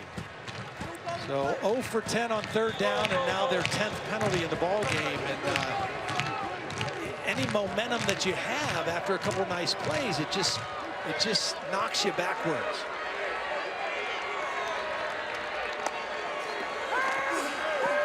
On 1st and 20, a screen. Well set up. Deneric Prince, nice footwork. Did not stay in bounds for that extra 4 or 5, but a good gainer. Get that penalty yardage back. Here's Matt Berry. I think Billy Napier, the coach at Louisiana, one of the rising stars in college football. No question. Here's Prince again. Mr. Rod not long ago from Texas A&M. How unlikely was he to play today? It would be a factor. He had 2 career carries at Texas A&M. Played in 1 game there in 2018. They're without Shamari Brooks, the 5th all-time leading rusher at Tulsa. Out for the year with a torn ACL, suffered earlier this week in practice. Corey Taylor just out of the quarantine. Their number 2 has played sparingly. High snap, big hole, and a big face mask. And Prince fights his way through it all the way to the 8-yard line. Devin Harper ripped him around, and they'll tack more onto the end of that play. Really nice blocking on the left side. Tyler Smith, the left tackle, with a big block. The tight end, James Palmer, with a block. Huge hole. Face mask. And there's the personal foul penalty. Number 16. Penalty is half the distance to the goal. Automatic first down. Timeout for injury. It's Christian Holmes, newcomer to Oklahoma State, transfer from Missouri, who's down. This is the part of the game, Todd, you wonder about conditioning. Correct. And cramps. Disjointed preseason and a warm day on the season opener. 1st and goal, Tulsa. Impressive drive. They've moved 71 yards. They need 4 more to reclaim the lead. It's Corey Taylor, the 5th-year senior from Tulsa, who is supposed to be their number 2 back, but coming out of quarantine. Limited action today. Showed a little power there. I mean, that's what he's known for. More of the power back. When he used to run in tandem with Shamari Brooks. He's a touchdown scorer. Taylor scored 6 times last year. You saw Deneric Prince. He got him down here. He's rushed for 30 yards on this drive. TK Wilkerson, the running back now. They fake it to him. Swing pass. Stokes broke free for a moment, but couldn't get away completely from Rodarius Williams, who stopped him at the 3. Short yardage continues to be a nightmare for Tulsa. Well, there was a little different wrinkle on that same action. That was the motion, man. They faked to the back, but another great open field tackle for an Oklahoma State defender, this time Rodarius Williams. And yet again, 3rd down, 3rd and goal. Critical play here for Tulsa. It'll be ideal time to convert their first 3rd down today. 0 for 10. All this late substituting puts Tulsa up against the play clock again. That they're going to have to call timeout. Well, Oklahoma State has men running on and off the field, but the play clock is at 0. Philip Montgomery had to call timeout. You know, again, it was just Timeout. late getting Tulsa. what they wanted They're done. second. And because they substituted, Oklahoma State was going to substitute late because they're allowed.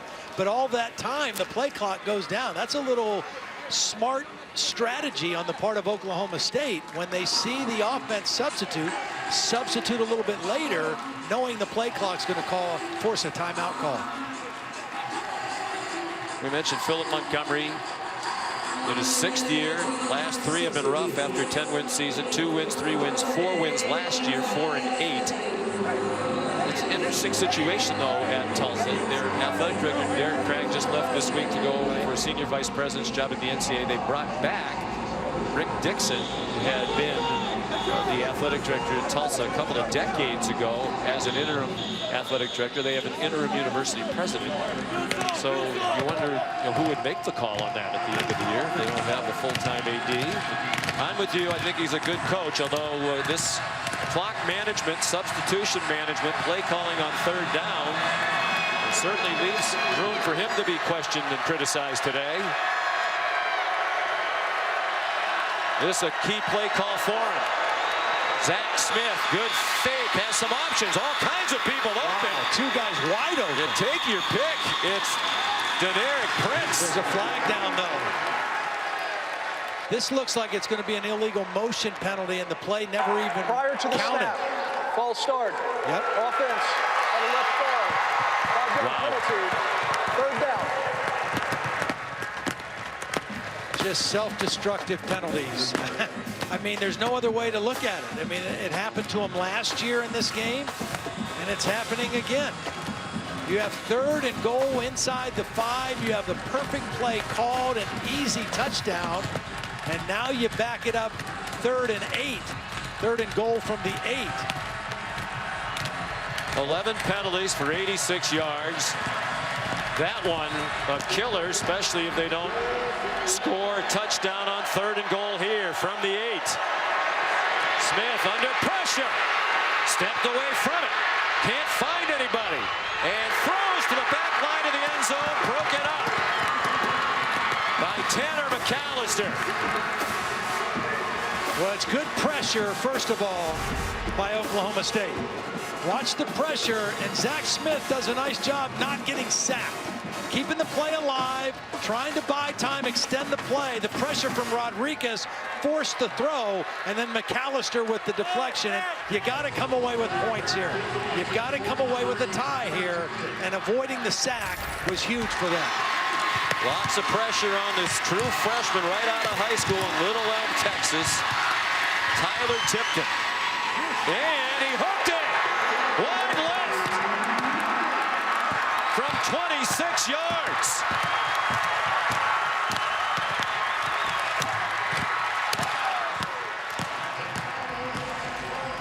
You got a 4-year starter snapper.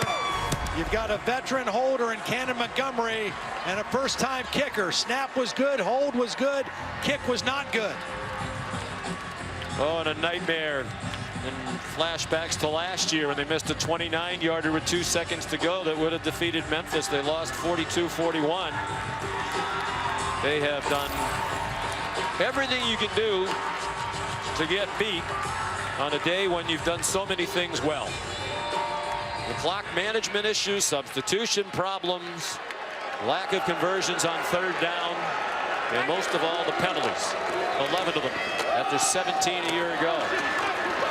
I think if you're Oklahoma State, you can't afford to get complacent and conservative here. I mean, you've got the lead, you've got some momentum from the missed field goal.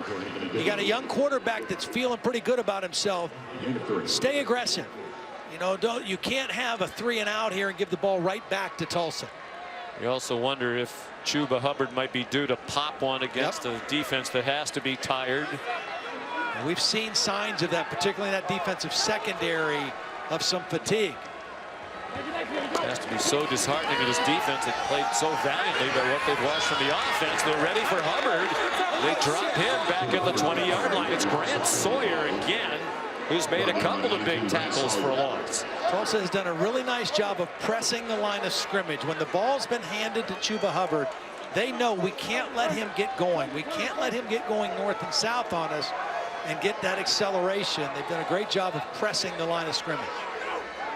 3rd down and 10. And it is Hubbard again. And he has the first down, and he almost broke it. Got taken down at the 40. The ball's out, but he was already ruled down. So on 3rd down and 10, he gets 20. A couple missed tackles, a couple nice cuts in the hole by Chuba Hubbard, and a big 3rd down conversion on 3rd and long.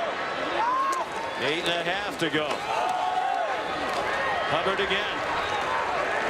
Drives forward for 7. It took Cullen Wick and Anthony Goodlow to get him down.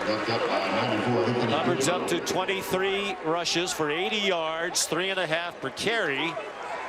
He averaged 8 per carry against Tulsa last year when he ran for 256. They stick with him, and he got rocked a yard shy of the first down by Robert Revels. And here's another big 3rd down play. Right now they're trying to work the clock the best they can. They're trying to pound on a Tulsa defense that has played valiantly but is starting to show some signs of fatigue. There's no question. Using as much clock as they can, and Hubbard out of the game right now, so it looks like L.D. Brown, if they want to run on this 3rd and short, it'll be his. They're selling out on the run. This defense, and he runs right by them. L.D. Brown, touchdown, Oklahoma State. 51 yards, but a flag back at the line of scrimmage.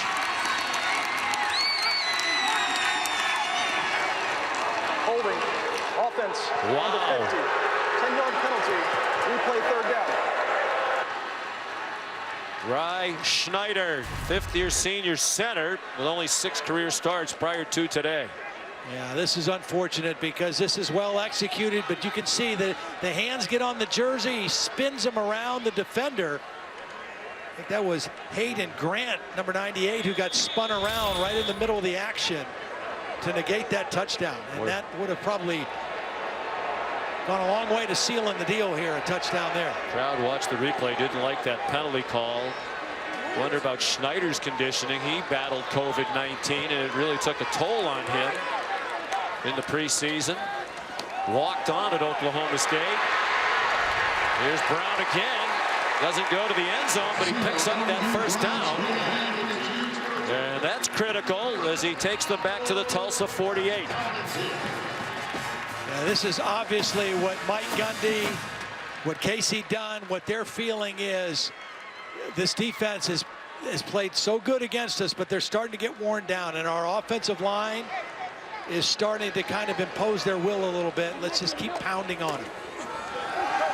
Play fake. Shane Illingworth for Wallace. All kinds of contact and flags flying from every direction. See, this is what happened last year. When they played last year 3 times in the first Pass half. interference. Defense, number 26. 15-yard penalty. Automatic first down. 3 times in the first half, they tried to throw the ball down the field to Tylan Wallace, and he drew defensive pass interference penalties every time. Then he got a 90-yard touchdown in the 3rd quarter. If they're going to play like that, you got to throw the ball up and give him a chance. He's either going to come down with the football or draw a penalty the majority of the time.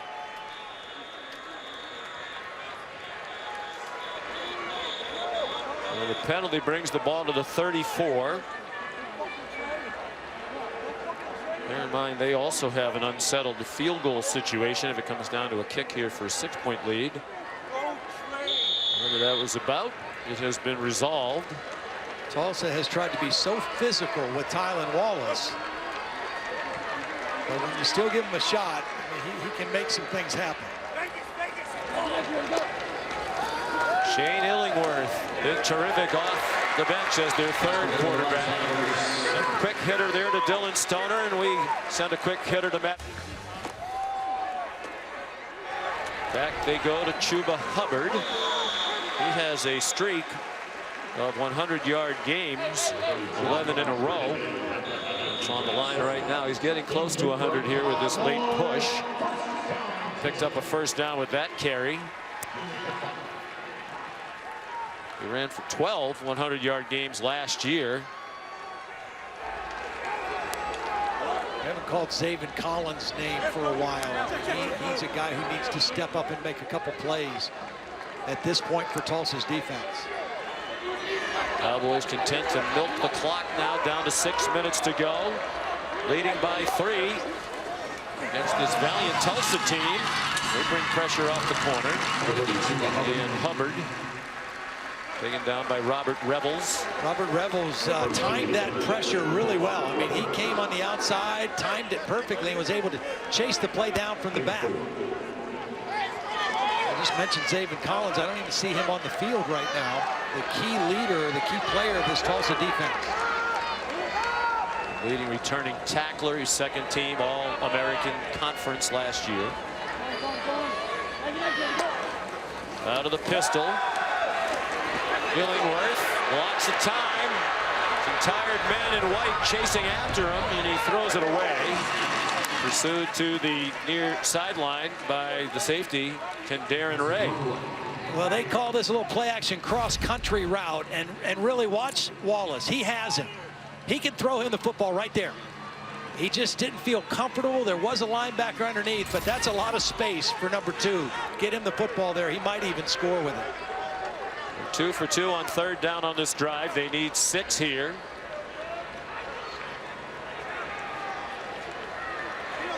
And again, they milk the clock. Although the game clock is not running. Just trying to get lined up properly. L.V. Brown in trouble behind the line of scrimmage and dumped. Is that your guy again? Brett Sawyer. 7 tackles all of last year.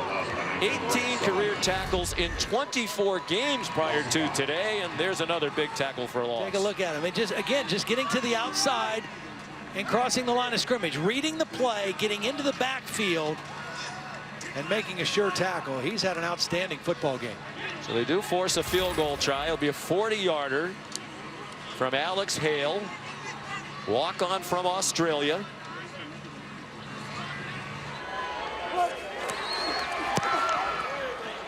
There's plenty of leg, and that one is good. To put them up by 6. But they leave the door open for Tulsa with 4:27 to go.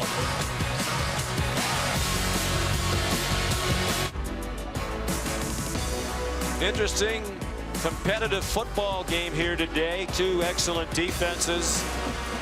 Offenses sometimes have been their own worst enemies. And it's Oklahoma State. Game surprisingly close to many, leading this gritty Tulsa bunch 13-7, just under 4.5 to go. Zach Smith, can he lead him back? He's got to find a way to get a couple chunk plays. They just have not, you know, his numbers are okay from a completion percentage, 17 of 25, but only 167 yards. So they just have not been able to get any big plays. This Oklahoma State defense has played excellent in terms of their coverage, particularly on Keelan Stokes, their go-to receiver. McClure's kickoff. Fair catch by Christian Lovick. Let's take a look at the college football rankings brought to you by Chick-fil-A. SEC play begins next Saturday. Alabama #2 behind Clemson. We'll see them on ESPN next Saturday night at Missouri. Oklahoma State began today #11. I believe they're going to put the Big Ten teams back in the rankings. They were in the preseason ranking. It then came out once play began. Now they're going to play. I believe they're going to go back in. So that'll move people around quite a bit. Yep. They'll go in eventually. We don't know if it's next week or when. They're going to play. They'll be ranked. Big hole. Deneric Prince gets 8 on the first play. And you have to think, Todd, they need a touchdown on this drive. They have 1 timeout left. Yeah. And it's go for it on 4th down. Playing without Shamari Brooks. The senior tore his ACL in practice earlier this week. 5th all-time leading rusher in Tulsa with 2,700 career rushing yards. Another movement penalty. I think they got Keelan Stokes for leaving early on this one. Again, second and short. You're ahead of the chains. Offense, now you're behind the chains. 5-yard penalty. Actually, it was inside. I thought Stokes moved early too, but it was inside. But again, those are the penalties that just continue to add up. 13 penalties on Tulsa. Average 79 penalty yards per game, worst in the country, and worse than that today on 13 penalties. Prince cannot turn the corner. There's another flag down, thrown at the feet of Chris Paul, the right tackle. I think the same thing happened to Chris Paul. He got caught on the inside. He got his shoulders turned, and he reached out and grabbed and pulled. I mean, those are easy calls to make, and Tulsa, in a lot of ways, their own worst enemy today. Oh, boy. That's an understatement. Paul, nice player and a terrific student leader, great citizen of the community. He's the American Conference's chair of their Student Athlete Advisory Committee. He's also a candidate for the Werfel Trophy for his community service work. And they're trying to decide if they're going to accept the penalty or not here. Offense, number 71, 10-yard penalty, replay second down. Yeah, I think you got to take it. I mean, it's already second down. It's not first down, and now you back them up deeper. Again, Zach Smith in the situation, second and long. You got to think about just getting part of this yardage back. If you can get half of it, that would be ideal. And yeah, you've played the position at a really high level. Like at this point, you gotta take it over, right? Got to manage. You got to manage the situation right now and give yourself a chance on third or fourth down. 5 wide. They set up a screen, and they were not fooled on that Oklahoma State defense. Juan Carlos Santana taken down by Christian Holmes. Read so quickly. Just really read quickly. I think you're in the same situation, because I agree with you, Sean. If you punt the football here, you're not going to get it back. Right. So you've got to try to think 2 downs here, get half the yardage on this third down play, and then go for it in a manageable way on fourth down. But this is the ball game right here. You got 2 plays to convert 19 yards. 3 receivers wide to the left. Single receiver wide right with single coverage. Out again. They're not even going to get the play off. This is and again, they can't hear the whistles. That's getting hard to watch.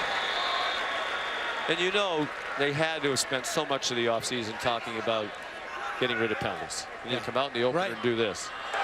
Prior to the snap, delay game, offense, 5-yard penalty, third down.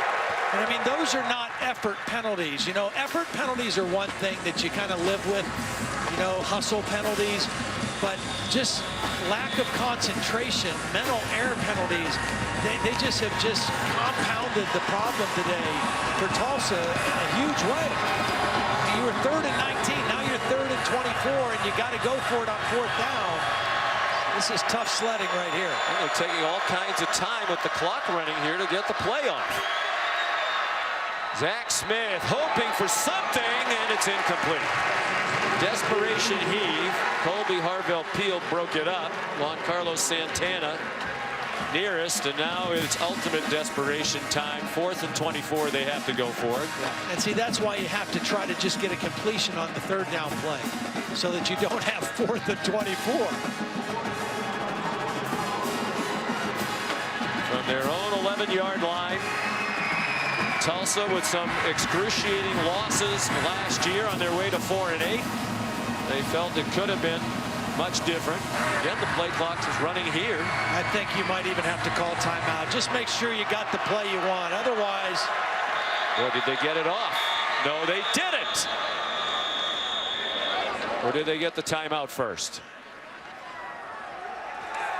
Prior to the snap, timeout, Oklahoma State. Their second. Timeout on the field. The clock management. Please put 2:06 on the game clock. Substitutions have caused part of the problem. Dreadful today for Tulsa. Todd, this was an interesting development. 1 second on the play clock. Tulsa still hasn't snapped the ball. It's Oklahoma State that called the timeout because they had 12 men on the field. Yeah, they would have got another delay of game penalty had they just let the clock go down. As it is, it's still 4th and 24, and this plays right into the hands of the Oklahoma State defense. In many ways, it's a first game for two teams that had very difficult preseasons in terms of regular practice time. Particularly Tulsa, all the interruptions due to COVID. Well, they only had one full scrimmage. Look out, Smith, sacked. Not a safety. They're going to mark it on the 2, but it was Malcolm Rodriguez, the outstanding linebacker who came on the blitz untouched.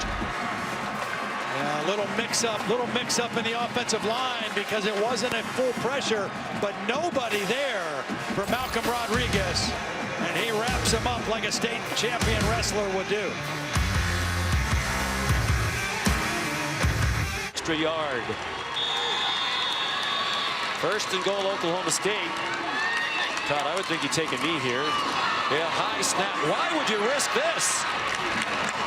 The only way you can lose this game, and Illingworth rescued a high snap, is if you give the ball back to Tulsa. Right? If you take a knee, they don't have any timeout. Well, they have the one timeout because they gave it back. But you know, at this point, I think try to score on 3rd down if you want to. Right. The safe thing is to take the knee, but I think that was a pride thing, an ego thing, saying we want to put more points on the board. But you're right. Now they're going into victory mode. They're putting Chuba Hubbard back on the 20. Well, that was this close to sailing over his head, and who knows who picks that up. You're not kidding. Perhaps runs in the opposite direction. They do have the timeout left, Tulsa, because it was the Oklahoma State timeout on defense with 1 second on Tulsa's play clock. Zach Smith, the headset on, hoping for another chance, but unlikely to get it. Philip Montgomery uses his last timeout. Tulsa, they're 3rd and 5, 30 seconds.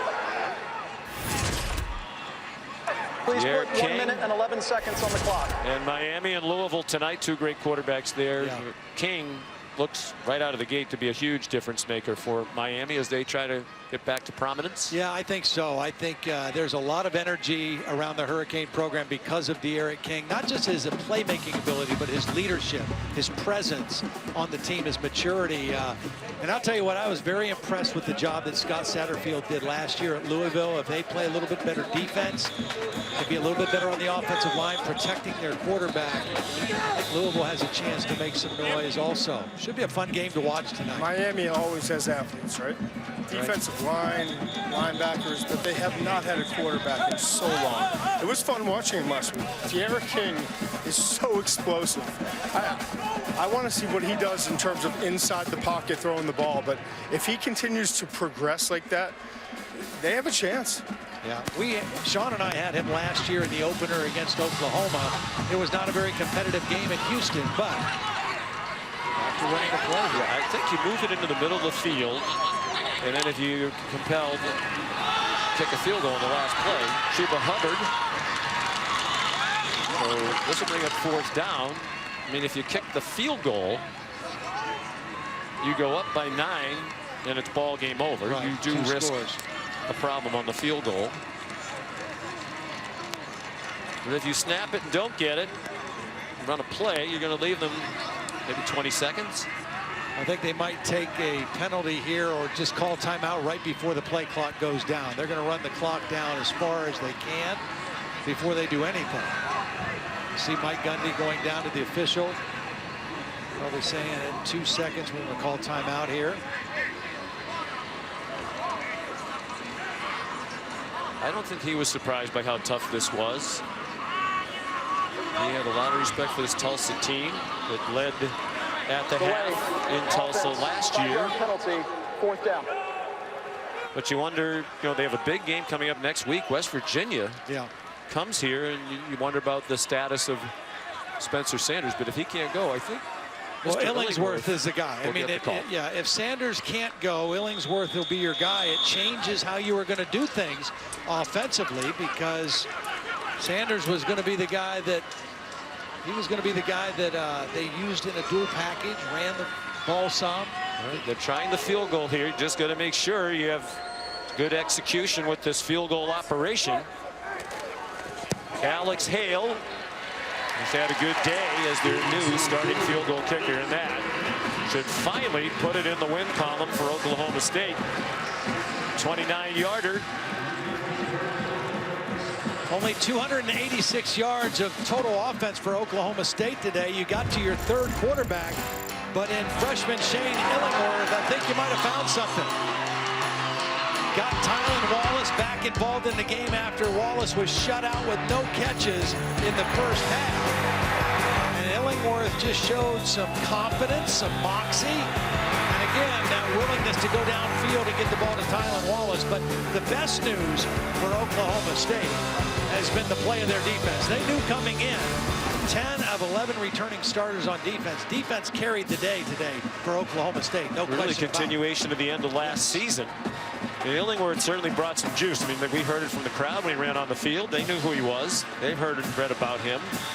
And it looked like he brought a little life to the offense, almost as if they believed in him when he stepped out on the field. I thought it was interesting, the report that Chris gave, that right before he came on the field, he had that exchange with Tylan Wallace, who was shut out in the first half, and obviously went right to him right away, and that changed the game offensively for Oklahoma State.